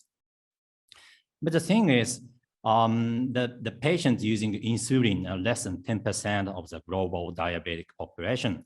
In other words, more than 90% of the diabetic patients are not covered by insurance to use the blood glucose monitoring devices. So this is a big problem. And another significant issue is its usability. If you want to know the risk of severe diabetic complications, you need to know the average blood glucose levels. But to get the average figure, you need to prick your finger many times a day, or you need to place a sensor needle under your skin 24 hours a day. So they're not only annoying, invasive, and also it's quite expensive way to do. So to solve these problems, we focused on glycated albumin, which is a weekly average glucose indicator. Glycated albumin is a kind of a glycated form of albumin, and its glycation rate depends on the blood glucose concentration and albumin's half-life. It has only 17 days of half-life. That's if you collect some albumin from your blood or saliva and then count how many glucose molecules are on it, then you will instantly get the weekly average glucose concentration. So today, most patients visit hospitals only once in 2 or 3 months without any glucose test.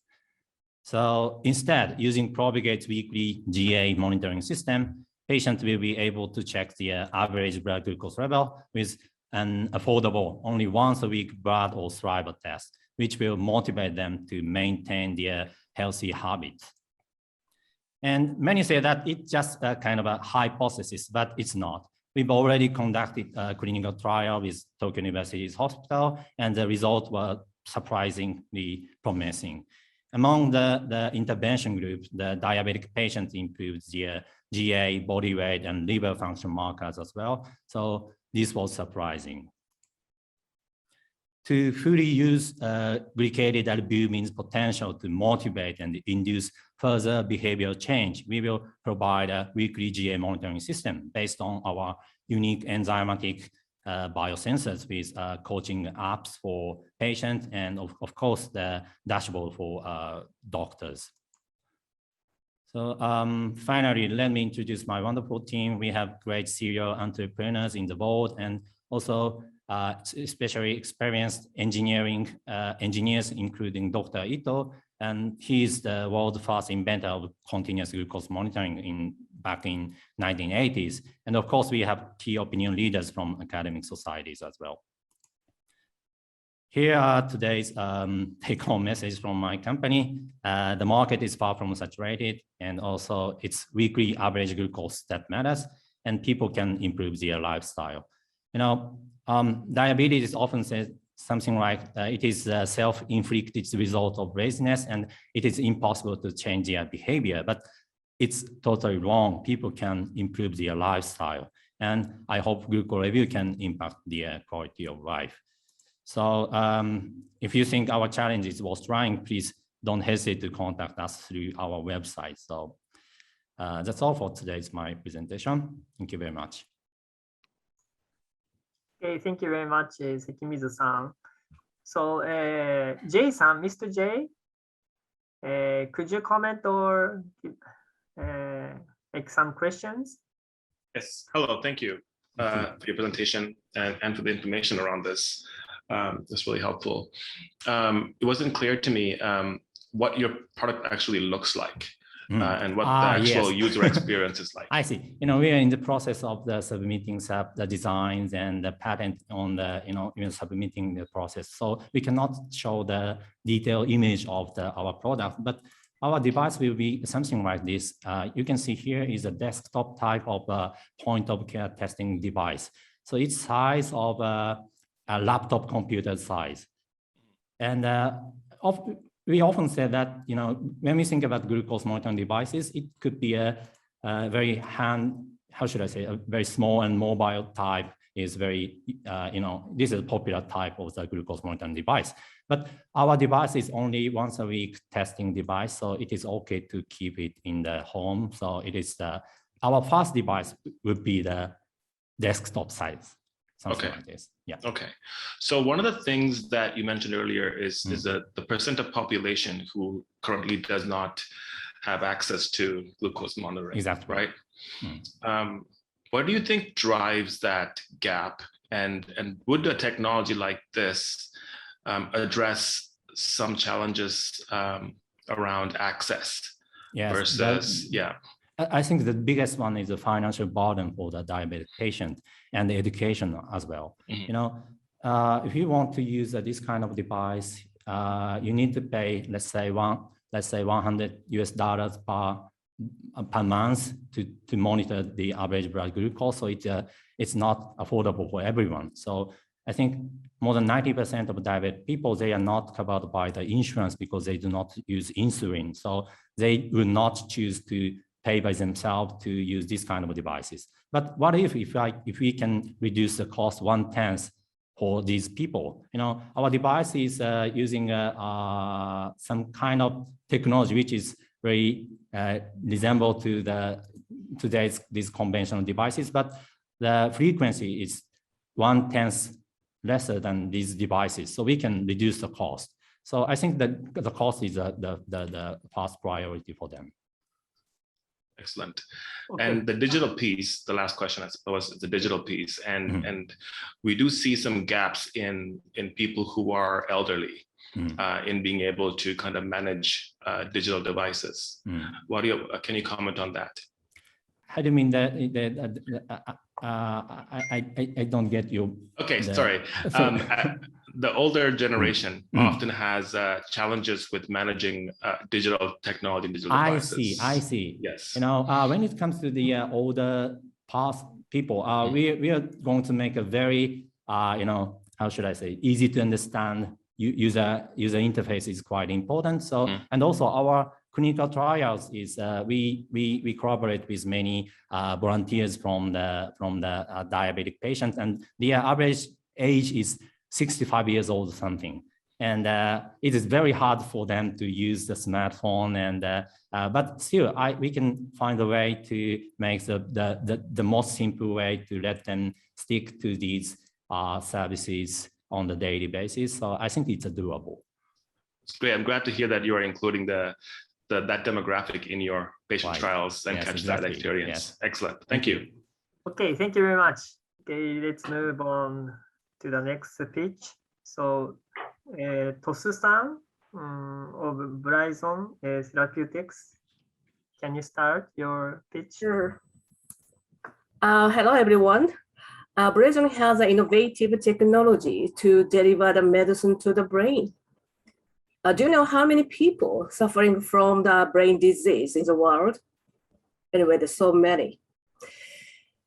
However, there is no effective medicine to cure those diseases available today.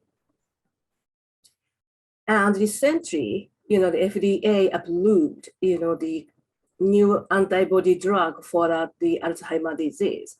It's cost $56,000 per patient. It's expensive because the brain has the biological security system to prevent solved from the blood circulation called blood-brain barrier, BBB. So most of the drug cannot access the brain.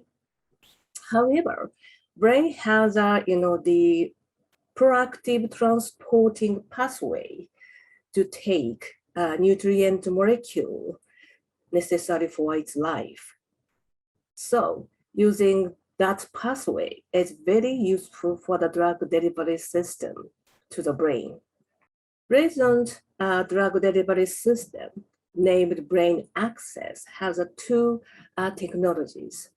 One is to make polymer-based nanoparticles encapsulating the medicine inside and decorated it by transporting ligand for the crossing the BBB. At the moment, we focus on the delivery of the ASO and sense oligonucleotide. Currently, for the ASO, it's very difficult and the limited administration method is available. But Brain Access can provide more safety and patient-friendly administration by intravenous injection. Here is the data.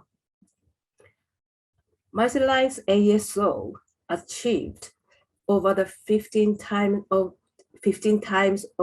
concentration in the brain rather than ASO itself. Furthermore, we succeeded to deliver incredible amount of the small compound.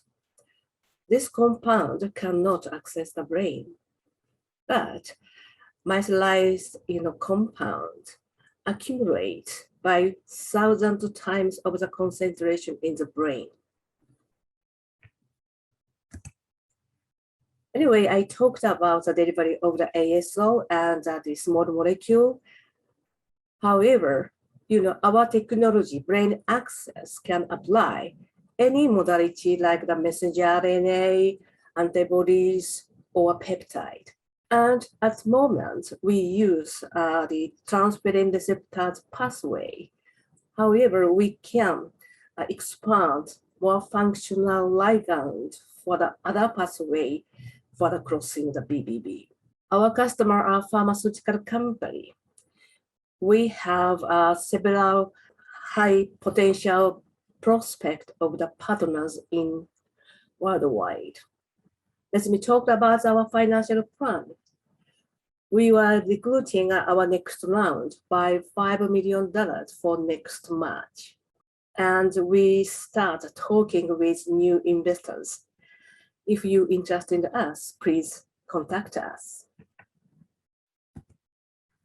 Here is a team Verizon. We have professional members with 7 PhDs and get the strong scientific support from the Dr. Kataoka, University of Tokyo for the the methylation technology, and Dr. Yokota, Tokyo Medical Dental University to advise from the clinical departments. We have 2 sites of the R&D operation. In Japan, it's located in Innovation Center of the Nanomedicine in the Kawasaki, near Haneda Airport, and at Lab Central in the Boston, Cambridge, US. and how we are seeking new investors and new partners. Thank you so much for your listening. Okay, thank you very much. So Jay, could you give a brief comment or question? Yes, thank you so much for that. Great technology, a lot of promise. Thank you. So far, your research has been done in animal models or in human models? Still, the mice. And mice. And we are planning to test using the non-human primates soon within this year. Excellent. Just more of a technology-based question. What happens to the mice cells once they're in the brain and they have delivered the drug? Do they accumulate in the brain? Do they kind of go away? What happens to the nanotechnology and the other components? Yeah. So when the mice cell achieve inside the cell, the mice cell destroyed, and the medicine inside released from the mice cell. So we can design that the linker in the mice cell, respond to for example, the circumstance in the cell or pH change. We can design for that. Great. Yeah. Thank you for that. That's all I have to ask. Good luck in your pursuit. Thank you. Thank you. Okay, thank you very much. So let's move on to the next presentation. Bionic M, Xiaojun-san, Son-san, could you start? Hello, everyone. I'm Xiaojun Sun, the founder and CEO of Bionic M. We are building the powered prosthesis to improve handicapped mobility. First, I'd like to introduce myself and introduce why we are doing this. In fact, I'm a prosthesis user. I got my right leg amputated when I was 9 years old. It was difficult for me to afford prosthesis, so I worked with a crutch for 15 years. I got my first prosthesis after I came to Japan as an exchange student in 2011. So it changed my life after I used prosthesis, but I found there are many issues of current product. At that time, I was an engineer at Sony, so I was wondering I could design better product for myself or other people. So I quit my job from Sony and then came back to Tokyo University as a PhD student. And then I have done this research in my PhD study. Then I got my PhD degree in 2018. So I built this company to commercialize our product. So this is why we are doing this. So now next, in current market, 99% of the prosthesis is passive, which means there's only bone and joint without muscle. You can imagine if you don't have muscle, what can happen? So people get many troubles in their daily life. For example, it's very difficult for them to go upstairs or downstairs like everyone.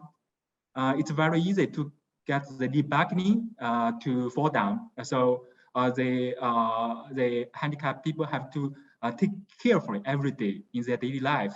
Besides, they have to drive the prosthesis by themselves. It's a big burden on their sound body, on their sound leg and their body. So we are trying to build the powered prosthesis leg by fusing robotic technology and the human body. This is our product. So what's the difference between our product and the current product?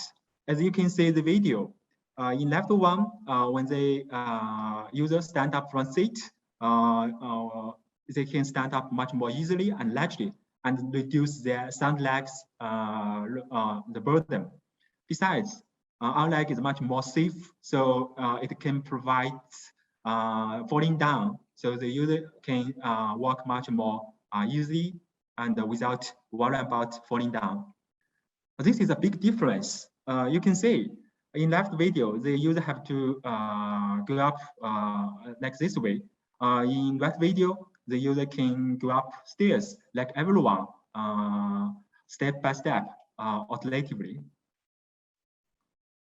We have done this research, this project for 6 years from 2015. finally, we have commercialized this product in this year. So we will sell product in Japan and China at the end of this year. This is our business model. We are building the standard module, the pod joint, and then we will sell our joint to the process workshop. They will do some customization for each user. This is our business deployment. We will sell product in Japan and China first because it's a non-medical device, and then we will go to a US market in the near future. It's in US, it's a medical device class 2, so we have to get the FDA. We will plan to apply for FDA next year. In last month, we launched our product in Beijing, China. So we will sell product in China and Japan at the end of this year. This is our team. We have a team in Japan and China. This is our funding situation. We have done the equity funding raising 2 times. Right now, we are raising money for Series B. So if you are interested in our project, please contact me. This is some awards we got in past. We got the Red Dot Aluminum Award in 2020. This is our mission. We are trying to promote mobility for all the people, including handicapped and non-handicapped. In the future, we want to apply this technology to the non-handicapped to develop some personal device to improve non-handicapped mobility. That's all. Thank you so much. Okay, thank you very much, Shajun-san. And once again, Jay-san, can you give a brief comment or question? Hello, thank you so much. A great product and a great journey for you too. I'm glad to hear that. As I saw the changes in technology over time, and I'm sure a lot of that has to do with the battery technologies also kind of coming into play here, empowering it, because you had the backpack, and then it looks like the newer version doesn't have a backpack. What was your process in kind of integrating other technologies into your design? How did you kind of, scan for other supporting technology and put it into your physical design? What was your process? Oh yeah, it's we develop these processes in hardware and software. As I said, we want to build the muscle, so we have designed a biomuscle, the structure, so it can it like the muscle. It can be very strong and it can be very soft, like the muscle, in different situations. Besides, people's movement is very random, so we have to detect, we have to sense the people's random movement by many sensors. Then we can provide the power in right time and in right place. Because the power processes has power, it's good. But if the power is not right in right place, it will bring the danger to the user. So we have developed the control algorithm based on the biomechanics, based on the people's movement. And we also use some artificial intelligence to make our process much more smarter, to adapt to each user's difference. That's great to hear. And how did you just, I mean, of course, you have a personal reason there, but are you looking at other prosthetic technologies, I mean, parts as well for other body parts? And what does that look like in terms of bringing that into your technology offering? Like arms or different parts? Yeah. Yeah, the mission of our company is to power mobility for the people. So we focus on the mobility. In fact, in the future, we want to apply this technology to the powered suit. So to have people move much more easily and smartly. As you know, all of the world, it's going aging very quickly in Japan and China. There are more and more elderly people, so we're trying to develop some personal device to help elderly people to move more easily and smartly in the near future. Well, thank you and good luck. Yeah. Thank you so much. Okay, thank you very much. Next presentation, Echo. Mr. Adam-san, can you start? Well, thank you everybody for inviting me here to present on behalf of ECHO. My name is Adam Saltman and I'm the Chief Medical Officer. At ECHO, we work under the principles that everybody is familiar with, which is that cardiopulmonary diseases are diagnosed far too late, and that patients who have cardiopulmonary diseases are rather poorly managed outside the clinic. We all know that they come back to the hospital over and over again and don't do very well and have a poor quality of life. And so at ECHO, we are striving to develop telehealth software, clinical grade sensors, and artificial intelligence analysis software to transform how we detect and care for cardiopulmonary patients. ECHO was started in 2013 in Berkeley by some undergraduate students, and over the last 8 years has grown into a company of more than 100 engineers, clinicians, data scientists, and business experts. But what we are all focused on is helping more than 100,000 clinicians who use our products today to take better care of their patients with cardiopulmonary disease. We offer them a 3-part complete platform. It consists of hardware, which you see here on the left, which is composed of our stethoscope offerings, our software, which consists of mobile applications for iOS and Android devices, as well as a web platform for Windows, and the artificial intelligence analysis software, which you can see here on the right, that's used to detect cardiopulmonary diseases. The first product that ECHO developed and introduced to the US market in 2015 was the core digital attachment, which you can see here at the bottom right. It's a capsule-shaped electronic device that can attach to any conventional stethoscope. And besides allowing the listener to hear in the normal fashion, it can amplify sound up to 40 times, has active noise cancellation, and can digitize the sound and send it via Bluetooth to a receiving device such as the mobile phone or tablet. In 2020, the 3M Corporation recognized the value of this device and inserted it into their Cardiology 4 stethoscope. And now the 3M Littman Core stethoscope is the top of the line offering from 3M for digital stethoscopes. In 2017, ECHO introduced the Duo, which is the only device of its kind that can capture both heart sounds, lung sounds, any other body sounds, and a single lead ECG. And as you can see here near the top of the slide, those signals are displayed simultaneously on a mobile device, or here a little bit lower, you can see on a web browser where the ECG and the phonocardiogram are displayed simultaneously in synchronization. And this allows additional analysis to be performed. Our algorithms is where we think the future really lies, and that is in detecting disease. Anybody can use the device and detect disease at the level of the highest, most well-trained clinical expert.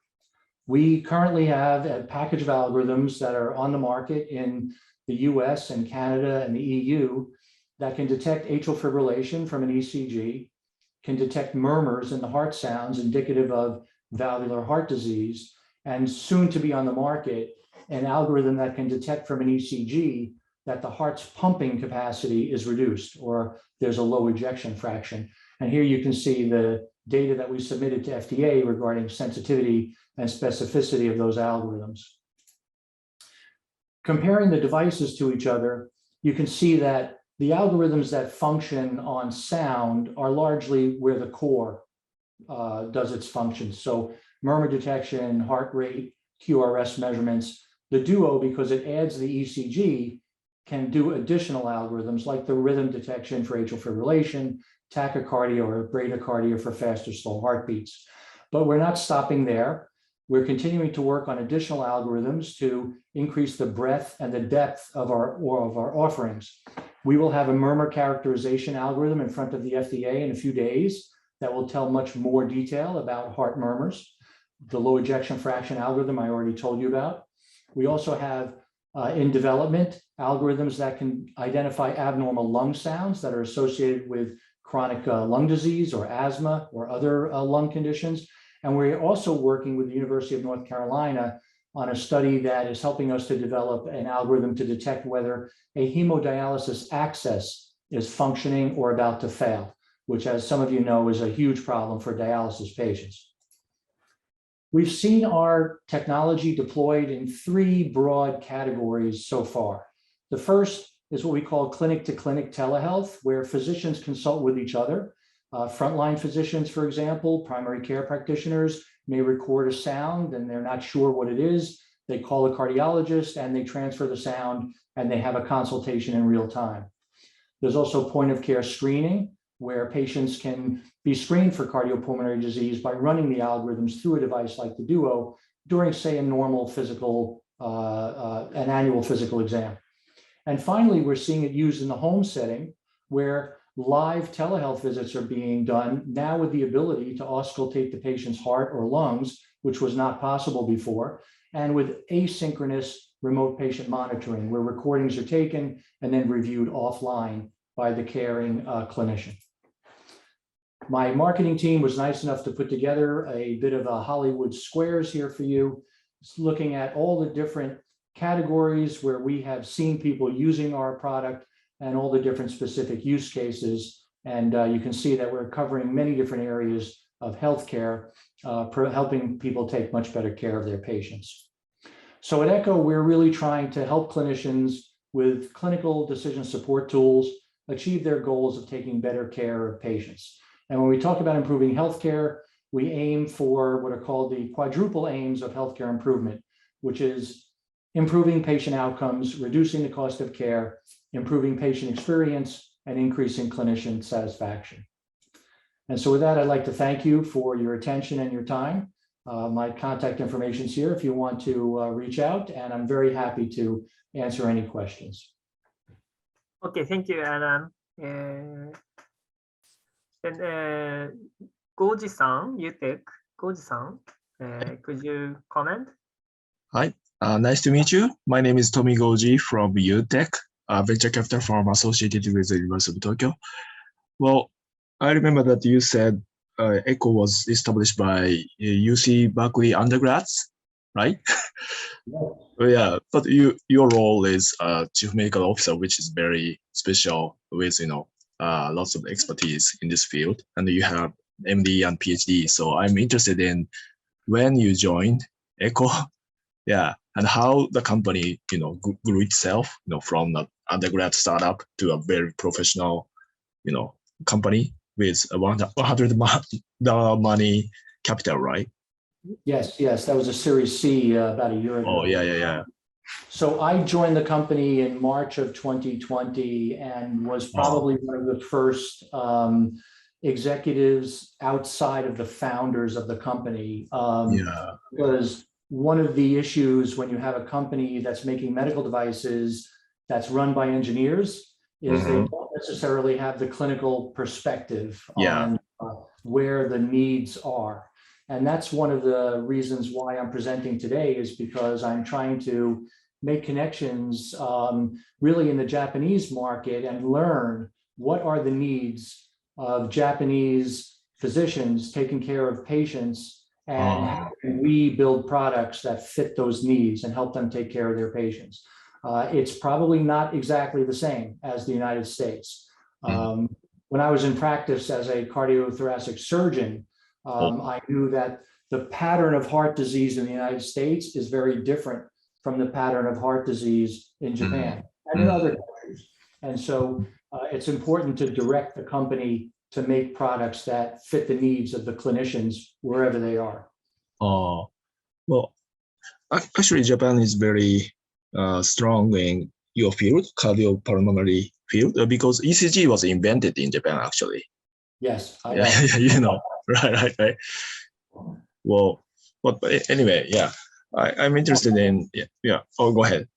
No, Japan is extremely technologically forward in cardiac care. And I think that there's a great opportunity to enter Japan and provide real support to clinicians. But the question is, Do they need to detect atrial fibrillation, or is it something else?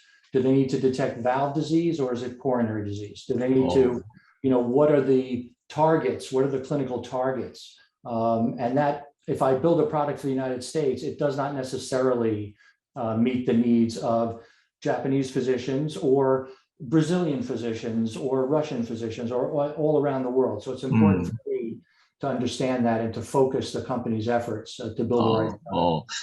Does your company present yourself in academic conferences in your field?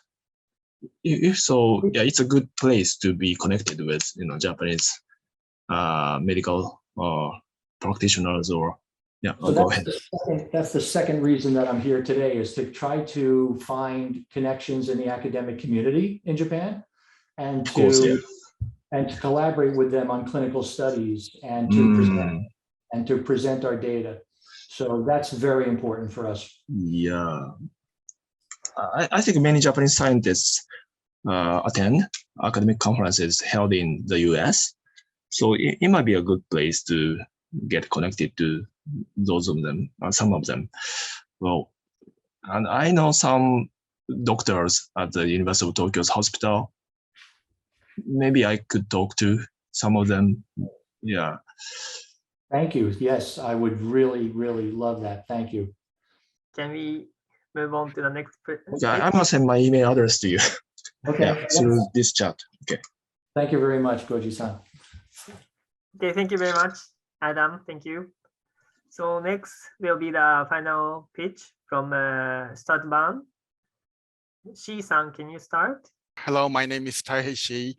I am an artist and the CEO of StartBahn. At StartBahn, we made a future global standard of the NFT art market. The project started from way back in 2006.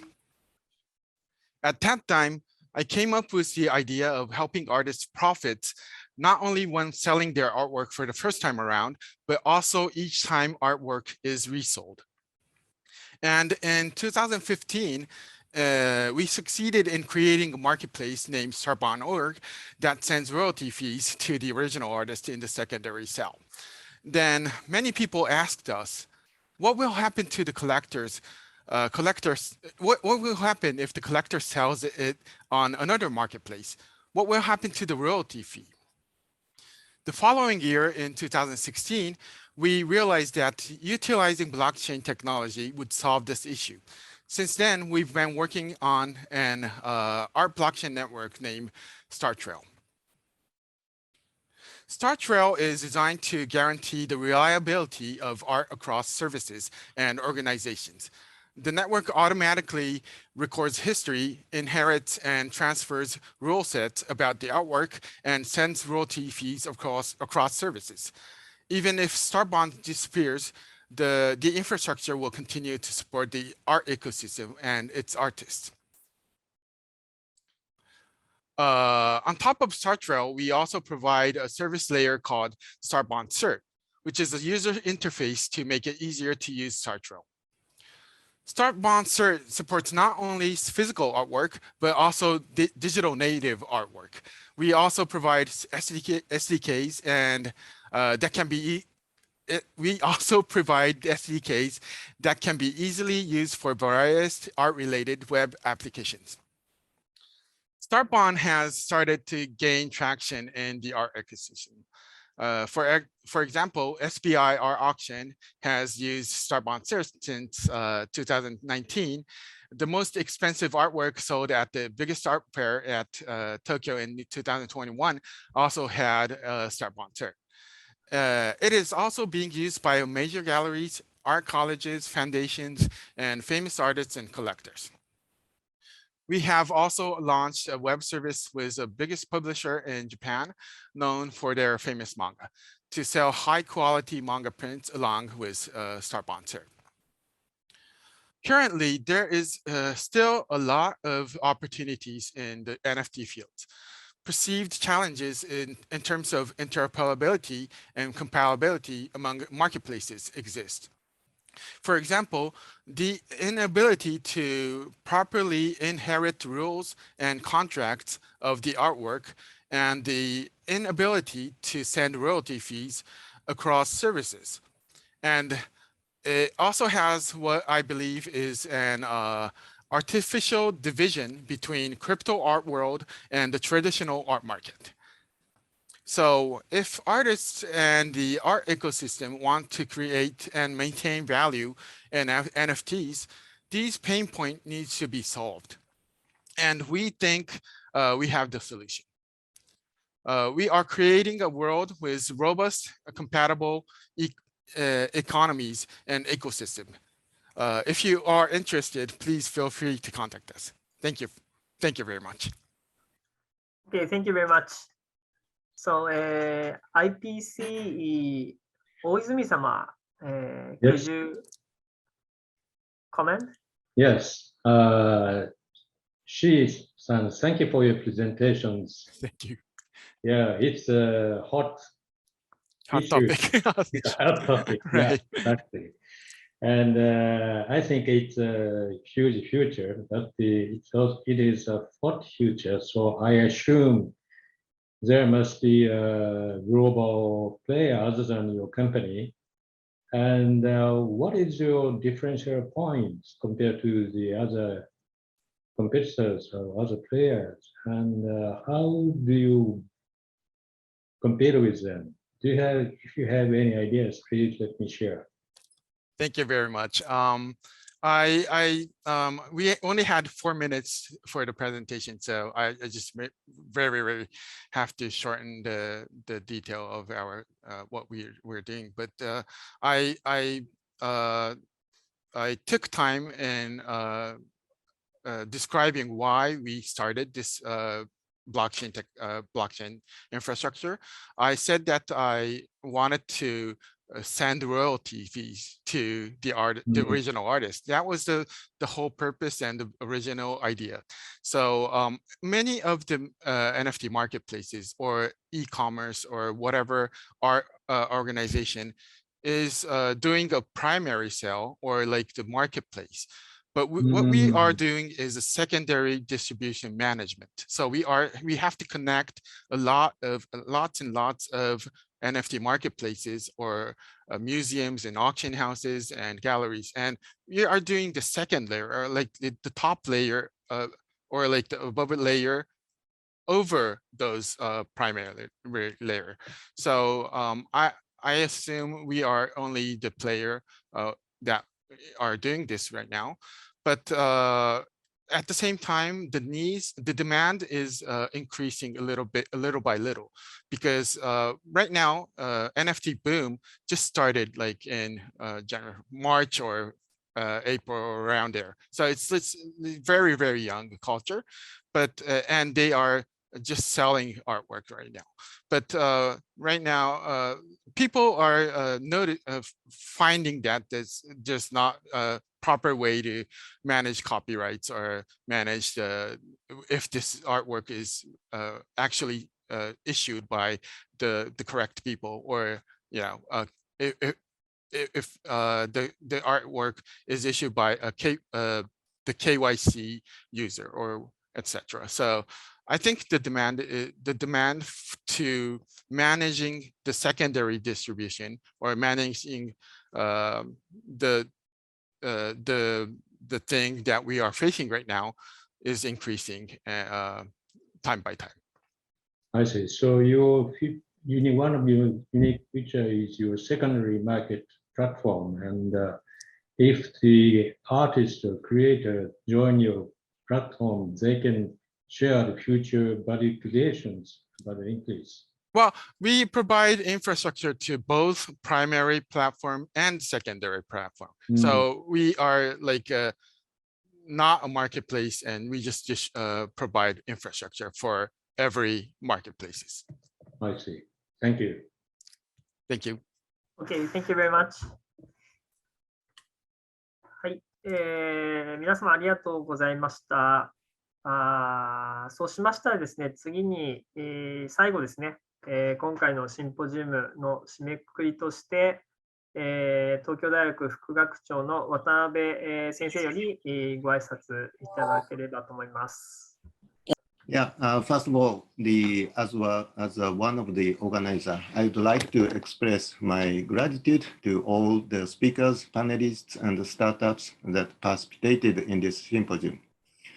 This event is a part of the research project that will continue for 3 years, starting this year, based on partnership between the University of Tokyo and JETRO, also supported by Sumitomo Life Insurance Company. Thank you very much for JETRO and the Sumitomo Life Company. Without your support, we cannot organize today's event. The purpose of the event is to find a way to develop born global startups. In today's discussion, the candidate elements of to go born global are maybe human talent, research resources, technology, science, culture, human networks, capital, inspiration, failure, but even more important may be the nature of entrepreneurship mindset. I realized that if you try to solve the global problem, you will have to operate globally. This is the most fantastic idea for me today. As Caroline-san of SkyDeck told today, currently because of COVID-19, the remote investment seems to begin globally. This is good news, and global business can be supported by online situation too. Actually, as like today's event, and some new connection between US and Japan generate in today's event too. In any case, I thought that Born Global is not something we give by a specific project, but the startup ecosystem itself. And now it seems to me that the connection and the fusion of both ecosystems between US and Japan should be one of the goals of this project. We will continue our project and hope to hold open seminar and symposium as like today and next year too. I look forward to seeing you all again soon. This concludes my remark. Goodbye. Thank you very much. はい、ありがとうございました。そうしましたら本日のシンポジウムはこちらの方で終了となります。皆様ご参加いただきまして誠にありがとうございました。こちらですね、Zoom が終了した後にですね、アンケートが表示されますので、今後のプロジェクトに生かすため皆様のご協力をお願いできればと思います。それでは本日は誠にありがとうございました。